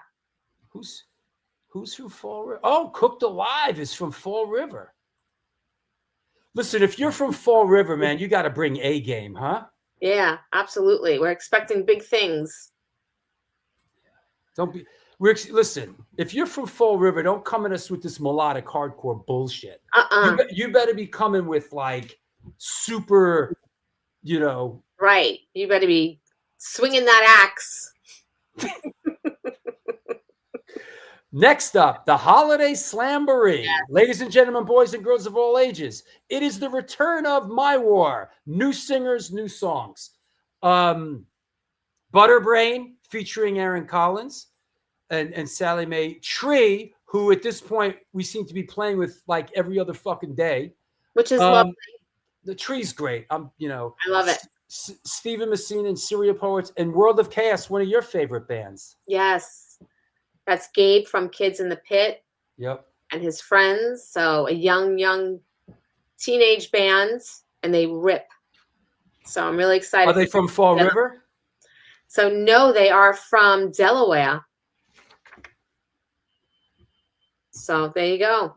And we're going to have the Women of the Pit coat drive. So, pull out those gently used coats, clean, please. And, or some new coats. Costco's got some, very, very affordable winter coats out now. So last year was incredibly successful. And last year was amazing. We had 12 bags of coats. Yeah. You know what was a nice moment? Was it the last one? It was our first one where people came by and we were able to give them coats right in the Bowery, which was really nice. Yeah. But somebody like a nice moment. I'm sorry, I was reading something. A nice moment was actually some people showed up and actually came out wearing coats. It was like a really nice one. Was that the last one we did or two? It was the first one that we did. Awesome. Yeah, it was really nice. So this year we hope to get some bags down to maybe like Tompkins Square Park or something the same night, especially if it's really cold. I mean, I think last year it was 17 degrees out when we did it. So, we should be able to find some people who. That's right. A woman and her daughter. Yeah. it was such a great feeling, because to see like something like happen in real time, it's like coat drive, coats come, needy people show up and leave. It was really fantastic. Yeah, it was cool. Yep. And and I'll have a flyer for it soon, but that Friday night in Boston, I'll be doing another Women of the Pit coat drive up in Boston with JoJo from Sonic Bomb. They'll be playing that night with Butterbrain. Right. And I'll have a flyer for that soon. So Tim Cohen, what's up? Tim Cohen says, can you speak for a few minutes about your experience history being an Antidote? Oh boy. Oof, I don't know. Did Rob Miller from Rapid Deployment play bass with you? What recordings were made? A little more about the history of Antidote. Oof. I don't really like to talk too much about Antidote, and it took a minute to kind of get past that and move on to new things. It ended kind of ugly, but I will say this. Did have some great times. And Rob Miller from Rapid Deployment did play bass in Antidote. This is I will say this. I will say this. Let me try to explain it to you. I'll explain it to you like this. When I joined Antidote, I replaced the original singer Louis Rivera, who sings on Thou Shalt Not Kill. Arthur Googie, who played drums for the Misfits on all that great Misfits stuff, was playing drums at the time that I joined. And his brother-in-law, Brian Caulfield, was playing bass. So Louis Rivera leaves. I join.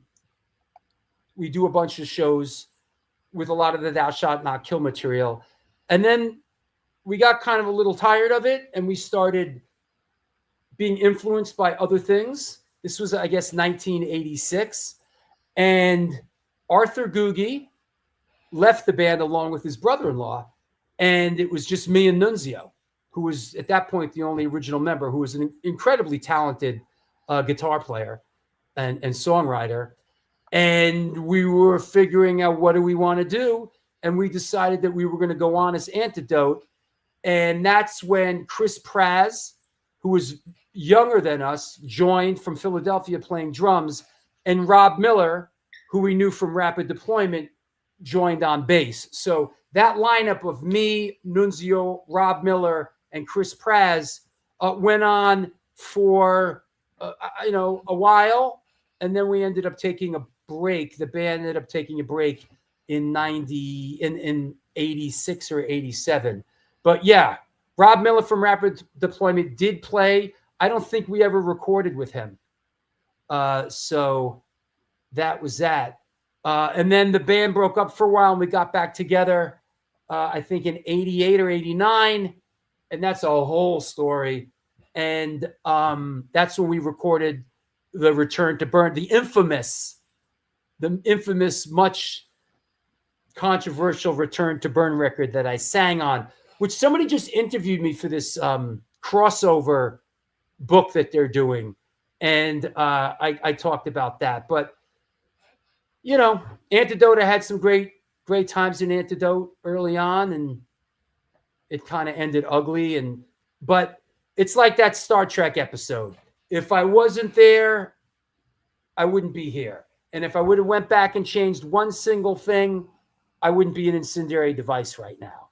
And I love that. I hope that made sense, Tim. And thanks for asking. But some great. I'll tell you. Wait, let me find. I'll show you. Let me dig up a picture. Let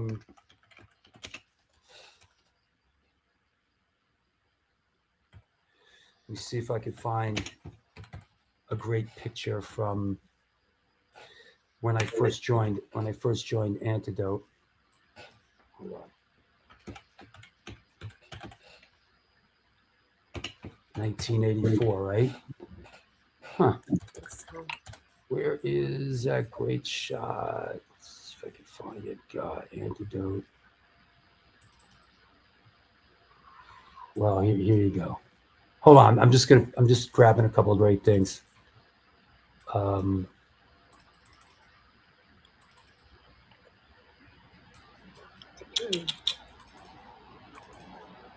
Here you go.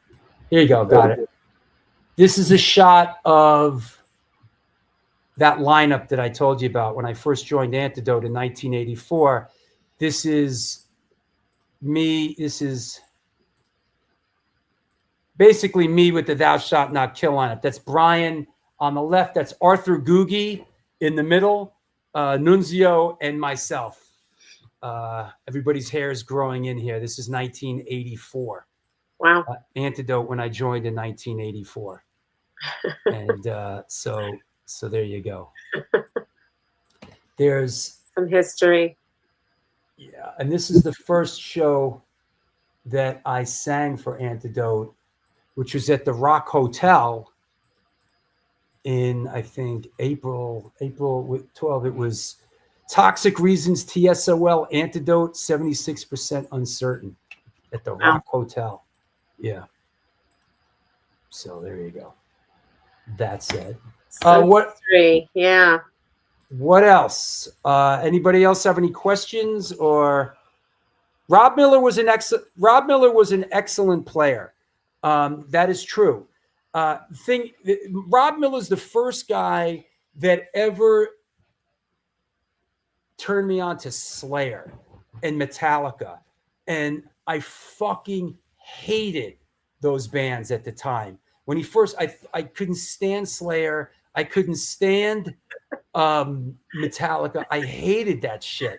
You know, I was a hardcore guy. I loved hardcore, and like that, like I thought Slayer was like goofy with that, like, you know, Satan shit. And I knew it was like I was scared of it, like a little bit. I was a little bit like that. This is a little bit too dark for me back then, and now I'm just like, yeah, it's fine. I guess I got darker. You saw Antidote in '89 at CBGB's. Yeah, I know that show. Yeah. The Antidote story is really interesting because I touched on this. It's really interesting because we kind of did the hardcore thing, and then we sort of broke up. Then we got back together, and it wasn't supposed to be Antidote. And we were kind of struggling, and we ended up calling it Antidote and putting out the Return to Burn record. And, you know, we played the Limelight, and it was a whole nother chapter of the band. In retrospect, it's really weird. Like, should that even have been Antidote? But then again, we developed a whole other fan base, and it kept the name out there, you know? Hey, Eddie Medina. What's up, Eddie? How you doing? Miss you all. Hope to see you at the end of the month and for Vinny's 70th. Okay, great. Nice. Looking forward to see you. Yeah, Eddie and his wife, his soon-to-be wife, Suzanne, really nice people. They came out to our coat drive last year. I think they were just in town for like a little bit. And, you know, they made a little donation because they're so sweet. That's a year ago, almost a year ago. That's so crazy, man. But they travel, you know, back and forth for shows and everything. They're always on the go. Yep. Yeah. Geez, I never saw this. So Antidote and wait, hold on. Yeah, that's right. That's a fair assessment, Tim. Like Corrosion. That's very, very spot on. Yeah, it was hold on. Hey honey, what's up? Hi, I forgot I was. You're on the show. You're on the show. Do you want to say hi to anyone? Hi, everybody. Hi, Rochelle. I'm a dummy. I forgot. All right, I'll call you when I'm done. All right, bye. Fucking broads, man. Stop. She's the best. You saw here's an Antidote. I don't know if this is the show you saw in '89, but that's an Antidote show from 1989. I don't even know what that is. Huh. Yeah. You know, the Antidote thing is sad, you know, because it's sad because I was really, really close. You know, Nunzio was one of my best friends, and it just ended really ugly, you know, and it just, just fucked up, man. It's sad. But then again, you know, it's like I'm at the age now where it's just it's sad. But life, that's the way it plays out. And I'm not going to get into particulars about why or who or what, but it's sad when people that are a big part of your life and they're not anymore, you know? Yeah. And I mean, it's sad for the fans too. You know, it's like, you kind of feel like your parents are breaking up when a band breaks up or something, you know, but I will say this though, that I've never had more joy in being in a band than I am with Incendiary Device and the guys that I'm in. I really love the guys that I'm in the band with, and we love each other's company, and the music's great. And the music is written for me to sing it, so I can sing it really well. I'm not singing material that somebody else originally sang or something like that. Yeah. So any other questions, please? If anybody has a question, maybe you need some advice in romance, what to eat tonight, sports handicap, any of that, feel free to post. Hey, did we have a guest on the show today, or have we just been doing this all day? I feel like we've just been doing this all day. You know what? I don't think I want to have guests on the show anymore. No, let's just do this. That's all I want to do. So, yeah. No, it's nice reading. It's like my favorite part is always reading the comments. Chico says there's sort of a new video of live footage of Antidote with another singer, some older guy with glasses. Is that the original dude? Yes. That's the original singer, Louis Rivera, who, when we split, Nunzio went back and got the original singer, and they did some shows, and that led to sort of things kind of like grinding out, you know? So, yeah. Can we get Doug Holland on sometime? You know, I've tried with Doug Holland. Doug Holland doesn't want to come on the show. You're welcome to talk to him about it. But where's Messina? What are you, a cop? What are you, his boss? Where's Messina? Yes, Ralph Steiner did. I wouldn't say it got rained out. We just brought it indoors. It actually didn't rain the whole time we were there, but we brought it indoors. It was fun. It was a cool show. It was a cool show. You know, the next ID banger is going to be this one at the Bowery Electric. You know, so right. And Messina will be at the Coffee House on Friday. That Friday, October 10th. That's where he'll be, Layla. Good question. Will Harley come on? The question about whether Harley Flanagan will come on the show is yes. And that probably is going to happen. Harley, the thing is, the show is so booked far into the future. But you know what? I think Harley Flanagan will be on the show eventually. Yeah, we're booking into January already. Yeah. So, yeah. Thoughts on Dropkick Murphy's sermons at shows? You know, I wouldn't know. I couldn't even comment on that. I don't really. I've never sat through a Dropkick Murphy show. I had Al Barr on the show. Is Al Barr out of the Dropkick Murphys now? I think. I'm not a big fan of people sermoning in between songs, whether it's this dude or Ray Cappo or anybody else. I'm here for the music. Play fucking music. That's what I'm here for. I'm here for the music. You know, Wired for Chaos was good. I saw it. Harley's film was good. Yep. Harley's film was good. Whatever they are now, Do or Die is a top 5 punk record of all time. Is Do or Die a Dropkick Murphys record? I don't know.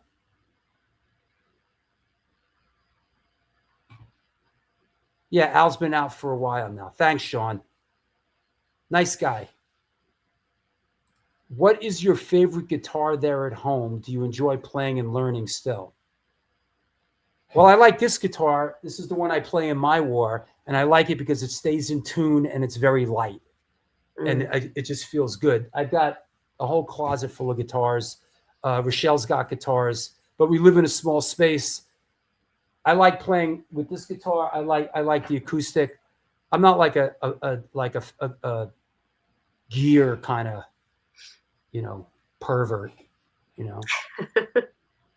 I watched his interview with the guy from Trust Records. He seemed more mellow, even a little more emotional. Harley, yeah. What is that one on the wall? What's on the wall? I guess maybe the one behind you, or maybe he thinks that's on the wall. I'm not sure what wall. This is on the table. It's an Ibanez. It's an Ibanez. Yeah. Oh, yeah, I like Ibanez. It's a cheap, affordable Ibanez that and they play great. It's a cheap, affordable Ibanez that I bought for my wife, and I took it away from her because I like it. Yep. I play it now, and So, but there's that one. Anthony Rossini. What's happening? Tony. What else? Yo, anybody see that Charlie Sheen thing on Netflix? Anybody see the Charlie Sheen thing? Holy mackerel. That thing was off the hook. I have not seen that yet, but I'm dying to. It's in my queue, Yo, it's crazy. Save it. Yeah. It's nuts. I'm looking forward to seeing that. I saw the trailer, and I heard Sean Penn was really good in it. Fantastic. Sean Penn, like his thing, and I can't wait to see that. He steals the show. Train wreck. Sean Penn is fantastic in it. It's really, listen, it's good. I mean, it's good. I, for one, I don't find exactly. I can't believe he's still alive. Great documentary. I mean, I get a little cringed up when it's like people shooting up and there's dramatizations of people smoking crack. It didn't seem gratuitous or mocking of anything. He just wanted to tell his story, Yeah. Yeah, but you get a sense that he really flushed it. Oh yeah, I mean, he really flushed his life down the toilet. He just fucked himself up, man. Well, he really did, man. He really fucked. He was a pretty talented guy, and it's he's just. Did something go sideways with the Al Baril Day? Is there a reason no one wants to chime in on it? Basically, I don't think they got it together in time, and they talked about moving the date. Yeah. I'm not involved in it. Initially, there was talk of maybe us playing it or something, but we ended up. You know what? The original date was this. Yes. And we wanted to honor our prior commitment to playing Crash Fest, but then they moved the date. No. There was a first date. Then they moved it to that. Yeah, the original date was October 4th. Right. Then they moved it to that, and we couldn't do it. Right. I don't know where they're at with it. If they're looking for a new date or what's going to happen. It's hard to put these things together, but I'm sure it's going to happen for sure. It's going to happen. Yeah. Ever play with or see Massachusetts hardcore band Bloodbath back in the day? No, I did not play with them, and I haven't seen them. I do not know. But yeah, the Charlie Sheen, Sean Penn steals the show in that. He's really good. Yeah. And we just over here in this household. As soon as something comes on Netflix, it's decent. We're watching it 5 minutes later. Have you seen? There's another one on Netflix now, Hightown. She watched it. Yeah. Got the like opioids on Cape Cod. I can't watch it. Yeah. I don't like watching the opioids and the people. I can't. It's okay. It's not. It cringes me out. It's not entertainment. I'd rather watch two monkeys fucking than people smoking crack, or I'd rather watch like today the spotted leopard is in the mating season. Like I'd rather watch that. Right. Is that right? Crown Court? I don't know this band. Are we playing with them? Oh yeah. Yeah, we are. All right, I'll check them out. They come highly recommended. Very cool. Yeah. Right. Yeah, you know what I mean? Like, I can handle it somewhat, but the Charlie Sheen thing was pretty graphic, and the guy just keeps fucking up again and again and again. Yeah, I mean that's he just can't get out of his own way, and you think somebody like that would be able to afford somebody that just accompanies him everywhere.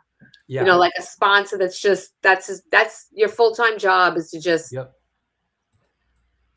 therapy and keep me from yeah. But they just can't do it. All right, here is my okay. We had somebody from VOD on. No, not VOD. Where do you see VOD? Oh yeah, we just had this motherfucker from VOD 2 shows ago. Yeah. Come on. I know you're new to the party, but come on. Tim was on 2 shows ago. Yeah. Come on. Go find it on YouTube. Come on. Find it on YouTube. Have you talked about the passing of Bruce Luce on the show? Did you like Flipper, respect him, ever play with him, love them? Wow. An opportunity to talk about here's my flipper story, never before spoken about on the show. Yes, I did see Flipper, and I did see Flipper in their heyday. This is rest in peace, Bruce Luce. But I saw Flipper. This is the flyer. This is from 1980. Oh wow! I guess 82. This is in Boston, at a place called the Media Workshop. I think it was like a couple bucks to get, and it was Flipper, the Wild Stairs, and SSD Control.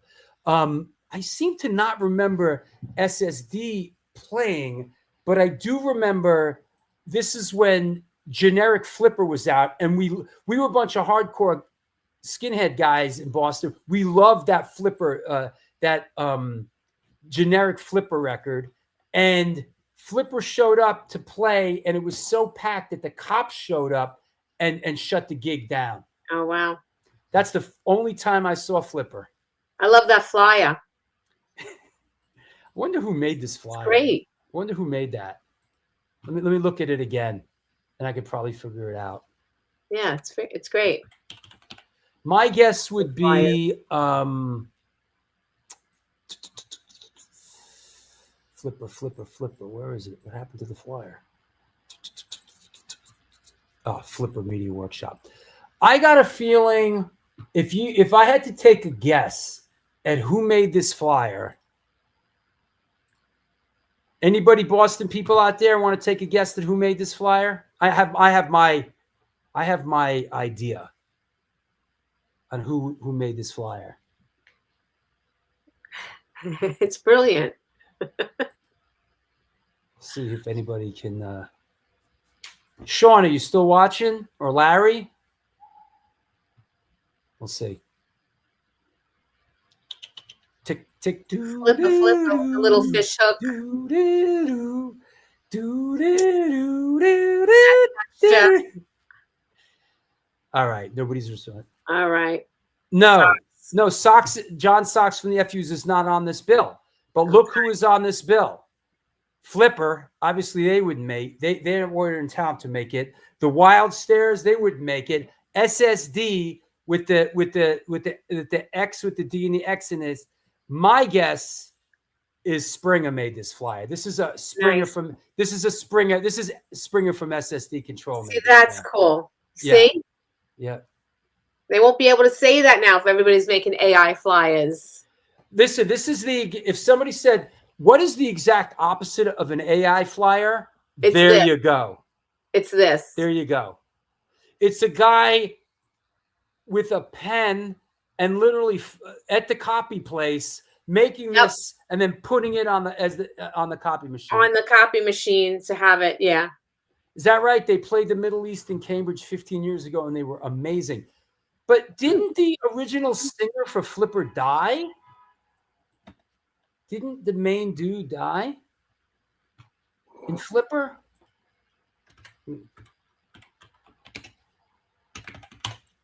Didn't the main dude? What was it? Sean says he's gonna Will Shatter, right? Didn't Will Shatter sing for Flipper?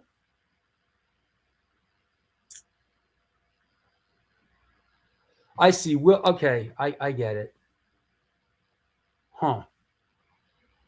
That's right, Vinny. Just drawing it up, not depending on AI.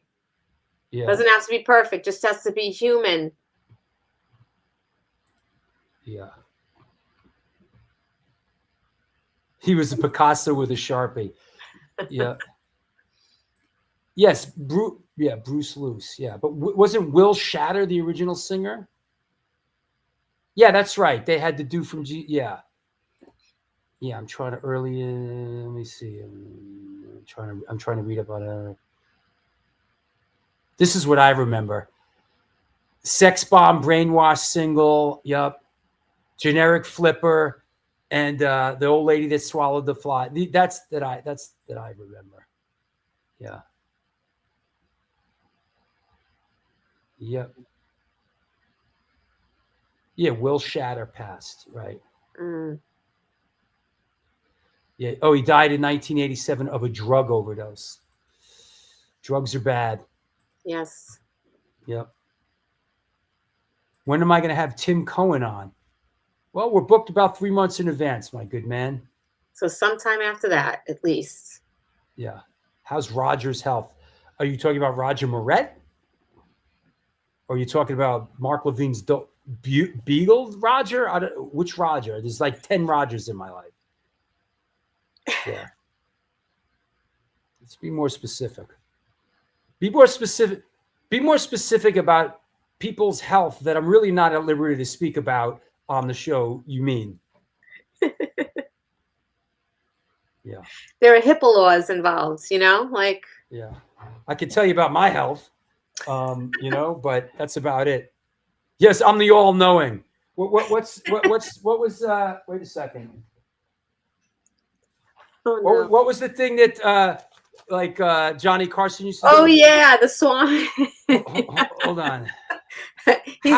How's Roger Moret's health? I don't even want to joke about it. It's not even fine.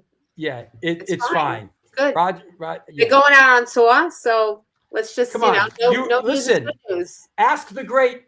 Now's the time. Ask the great. That's it, Al Mitchell. You got it. The great Karnak. All right. Any questions for the great Karnak? Ask him now. Go deep. Get weird. Let's have fun. We'll answer any question. The great Karnak will answer any question. With the hat. Do I need a hat for it? If you ask the right question, I'll go get a hat. Exactly. Yeah. No. The great Karnak. When is King Diamond coming? That's the question. When is King Diamond coming? I met that guy, I think back in the 80s, and came to the record store that I worked at all in face paint, and it scared the shit out of me. All right. The great Karnak has arrived. All right. I can't find it. This is the best I can come up just running across the room. The first question is, when is King Diamond coming? When is King Diamond coming? King Diamond will be here in 2 years with Merciful Fate, playing the same crap that he's been playing with that band for the last. Actually, I love King Diamond. Actually, I do too. Who are the hardcore scene's greatest chess players? Vinny Stigma, Sid the Kid, Ratbones. There you go. Here's one. What's on Lori's playlist? What's on Lori's it's playlist? For you to guess. When will the aliens reveal themselves? Oh. They have They are already. among us. I know. They're among us. You don't see them? Right. May your daughter be trapped in a 3-hour Nipsey Russell show. Good one. One thing, friend and supporter Al Mitchell, from time to time, I know Al Mitchell, like myself, is a big Jackie Gleason fan. I'm a big Jackie Gleason fan. So. Oh, I love Jackie Gleason. Yeah. Yeah. Did I know Bags from back in the day? Yes, I knew Bags from back in the day. And he was a friend, and yeah, that's it. He was a great guy. Jackie Gleason was one of my favorites. Yeah. Yeah.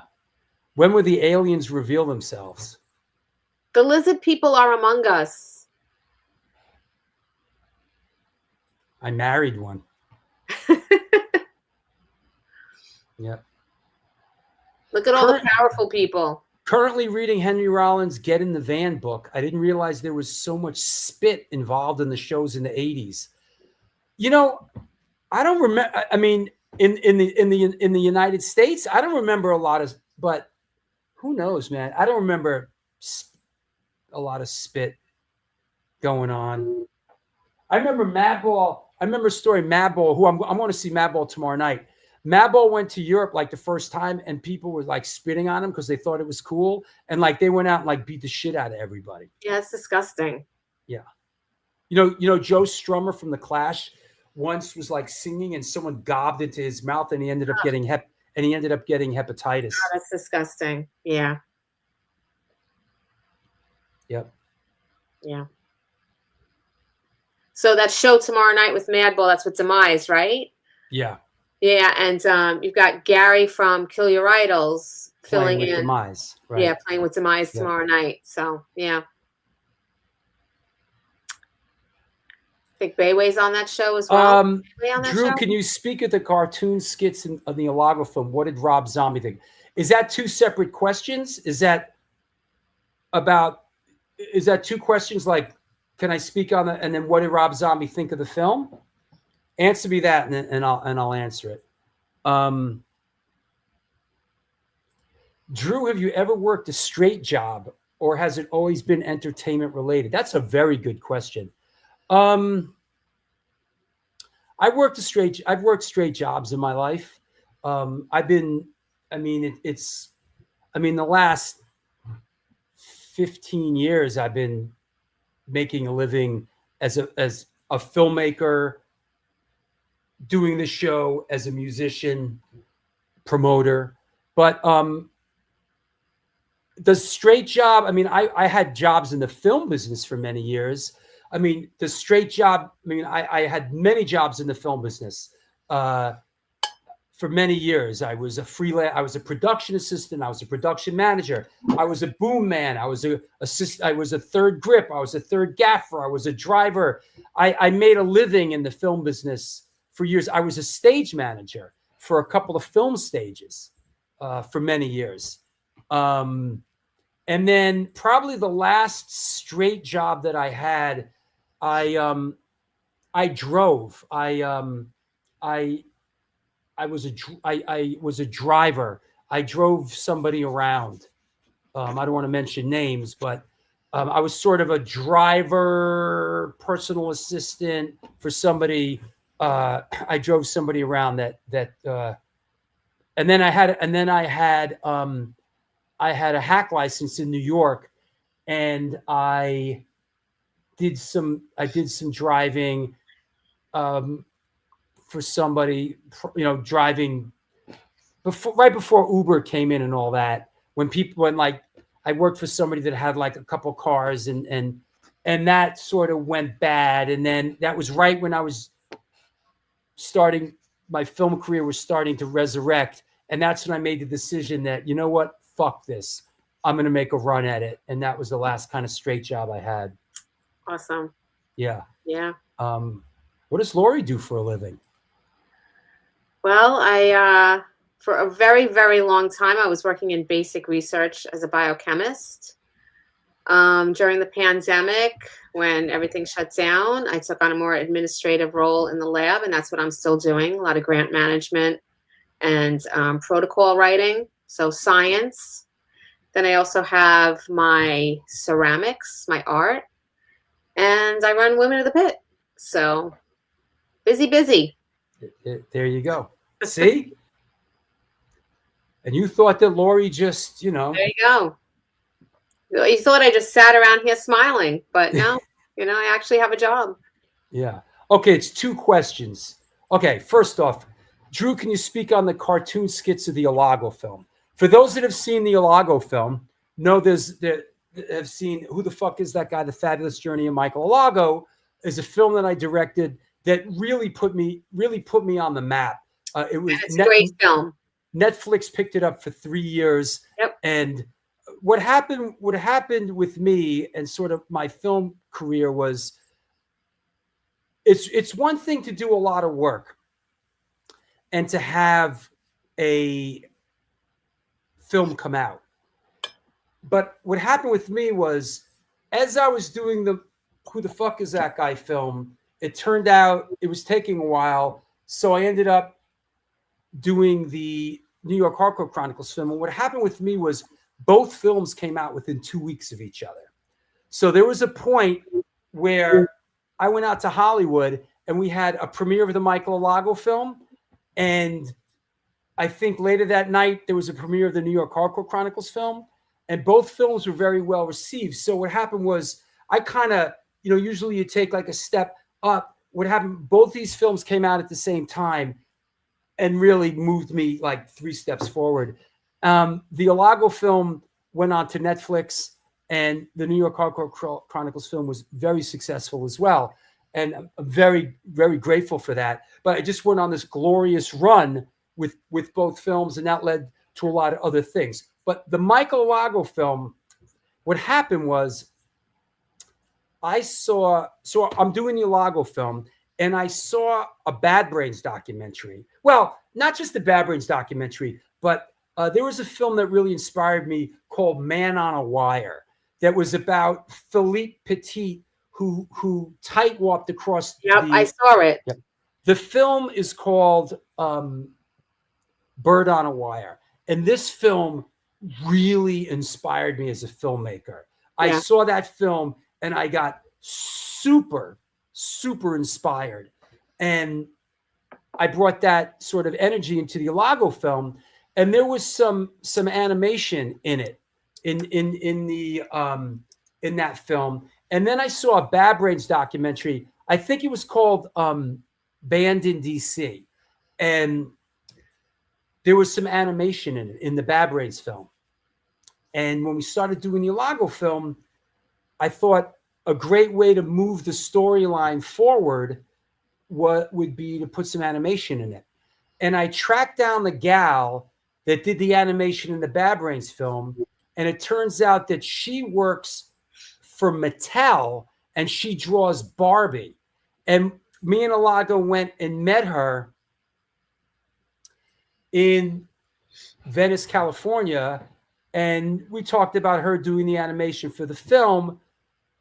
I forgot why. I think she was busy and I ended up not going with her. But I come from a little bit of an animation background. My dad won an Oscar in 1963 with Mel Brooks for the best short film, animated film called The Critic. So my dad was an animator. I grew up around animation. I have some sort of an idea of what's what, who's who, and what I like. So what I did was I placed an ad on Craigslist, and all these animators sort of submitted and got with me. The thing was, the majority of the animators were like doing computer stuff and like this sort of like computer animation shit. And this one guy, Tim, what the fuck is his last name? It'll come to me. Tim up in Canada sent me his stuff, and I liked his stuff. And the reason I liked his stuff is because it was like old school animation, like real, old school drawing animation, not computer or none of that shit. It was like real, like old school, like Bugs Bunny animation. And I really liked it. And we just started talking to him. And at first he didn't really know what he was getting into. He didn't know who I was or who Alago was. It was a little weird.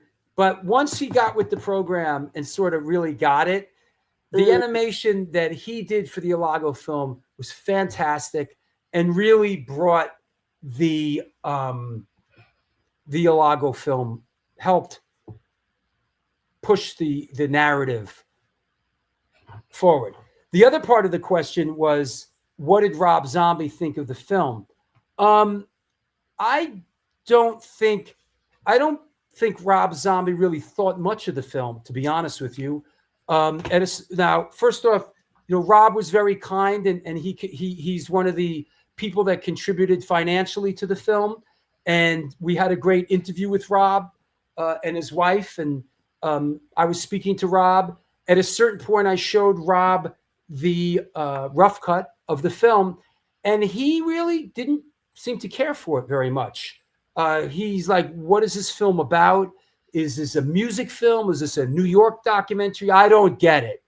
And Rob didn't really seem too enthusiastic about the film. It's kind of like I think that was the last time I interacted with him. I don't think Alago speaks to him anymore. He cut Alago off, which really hurt Alago's feelings. So yeah, it was really, really hurt Alago. I'm not getting into the particulars, but but Alago never really understood why Zombie just ghosted him. Yeah. But I don't think he really cared for the film. Not that you see, one thing I learned about doing this and about doing films is, if you're going to show your film to other film directors, they are going to tell you what they would do as a film director.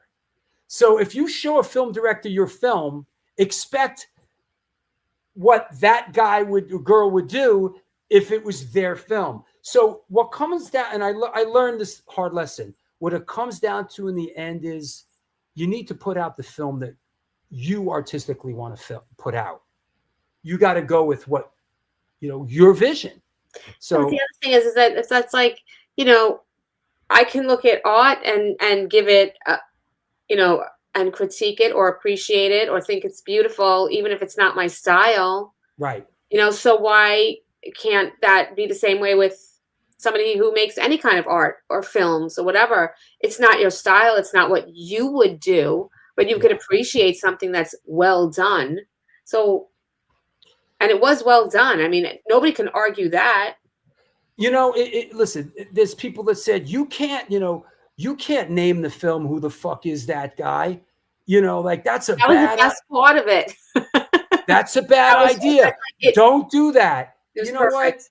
what? In the end, you just have to go with your artistic vision. Yeah. And that's what it is, man. You just have to do your thing. Yeah. You just have to do your thing and be prepared to go down with the ship. Yeah. And I've gone down with the ship. I've listened. I've ridden, Leonardo DiCaprio in the Titanic. Like, I've ridden the bow of the ship through the glory, and I've also gone down with the ship. So whatever, Yeah. And like people are saying, yes, Pat and Michelle, you do have to have a thick skin. Yeah. Absolutely. Yeah. You just do you, and that's it. And you can't, everyone's not going to like your stuff. Yeah. Everyone's not. And I mean, you can learn from certain criticisms and certain critiques and stuff, for sure. Yeah. I know I have, but for the most part, you do what you do because you love it, and that's it. If other people like it, Yep. Yeah. Listen, it's not the end of the world. Rob Zombie don't like the Alago film, like whatever. Yeah. Other people love it. Exactly. Go figure. And friends, if you're around in Boonton, that's right, Boonton, Massachusetts.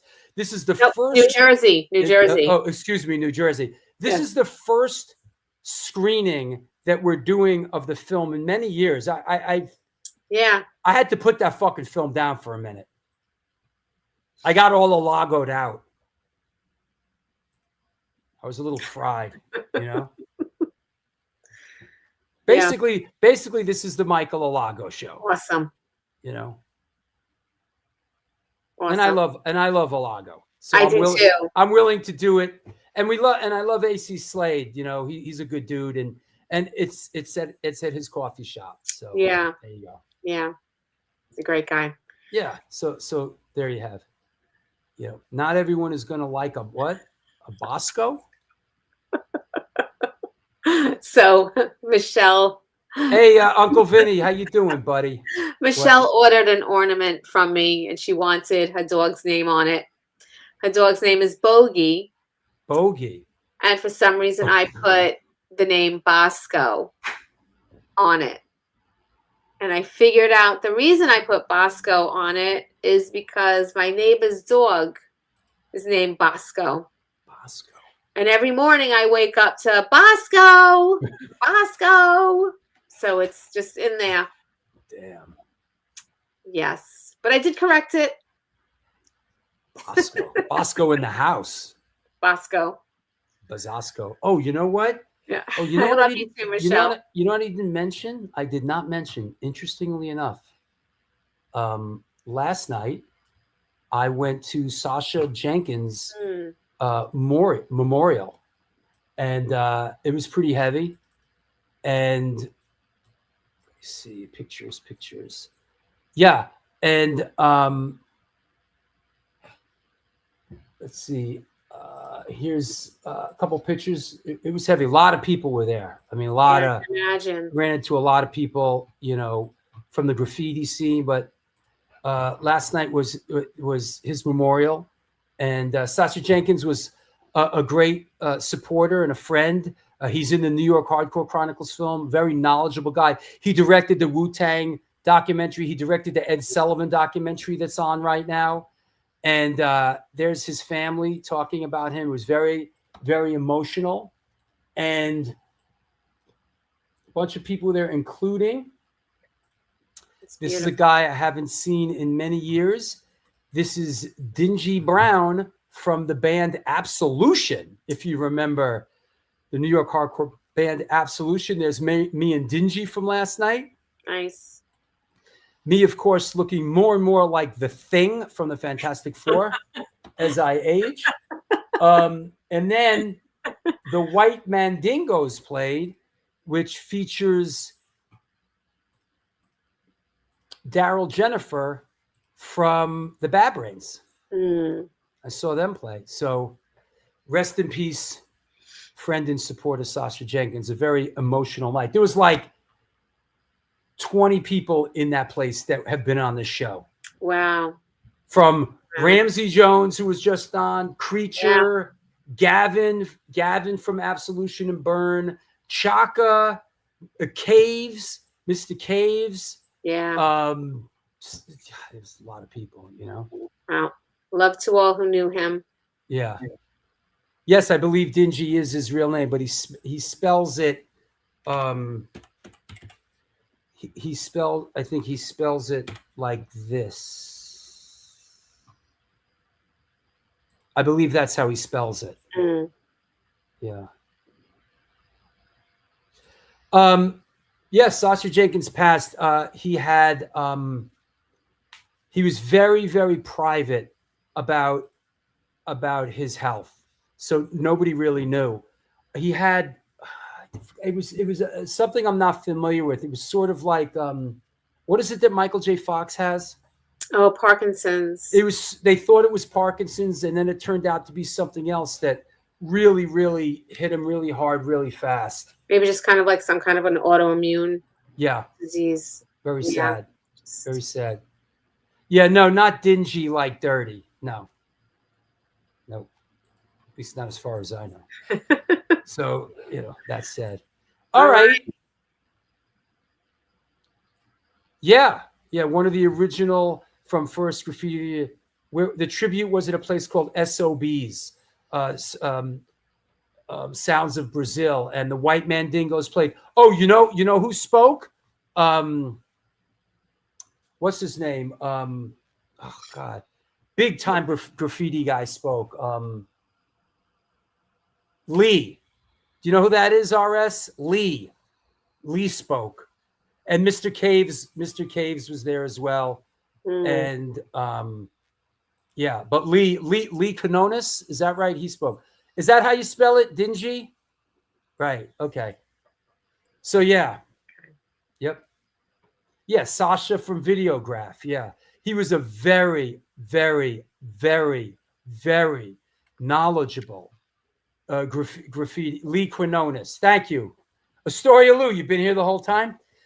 Lee Quinones was spoke, very knowledgeable graffiti guy. And Sasha in the Spray Paint the Wall segment in the New York Hardcore Chronicles film, Sasha's interviewed and he speaks about the connection between New York hardcore and graffiti. Yeah. Sasha was a very knowledgeable graffiti guy, very smart music guy he was. So there you go. All right. Well, I'm getting hungry for a show that started really weird and like we had to rush this guest off. It went on for a while. I have to stretch my legs and make my dinner. Yeah. Is that right? Lee just put out a book this year. Okay. Oh, that sounds interesting. Next up is this Sunday. Please tune in. We will have Lori's favorite, Bobby Gustafson, on the show. And right. And then what's after that? A week after that's Ray. Okay, I got it. Nice. Cool. All right, Lori. Thank you. I'll talk to you soon. Yes. Have a good week, everyone. Have a good night. Okay. Thank you, everybody. That was a cool show. A little bit of everything. Can Adam Harvitz? You know, I'm not connected to Adam Harvitz. I'd love to have him on the show. I don't think he would do a show like this. I think, I don't see him. I don't think he would do a show like this. I don't think he wants to talk about. I could be wrong. If I see him, I'll ask him. Stranger things have happened. That said, thanks a lot, everybody. Great show. We'll see you in a couple days. Until next time, do good things are good things.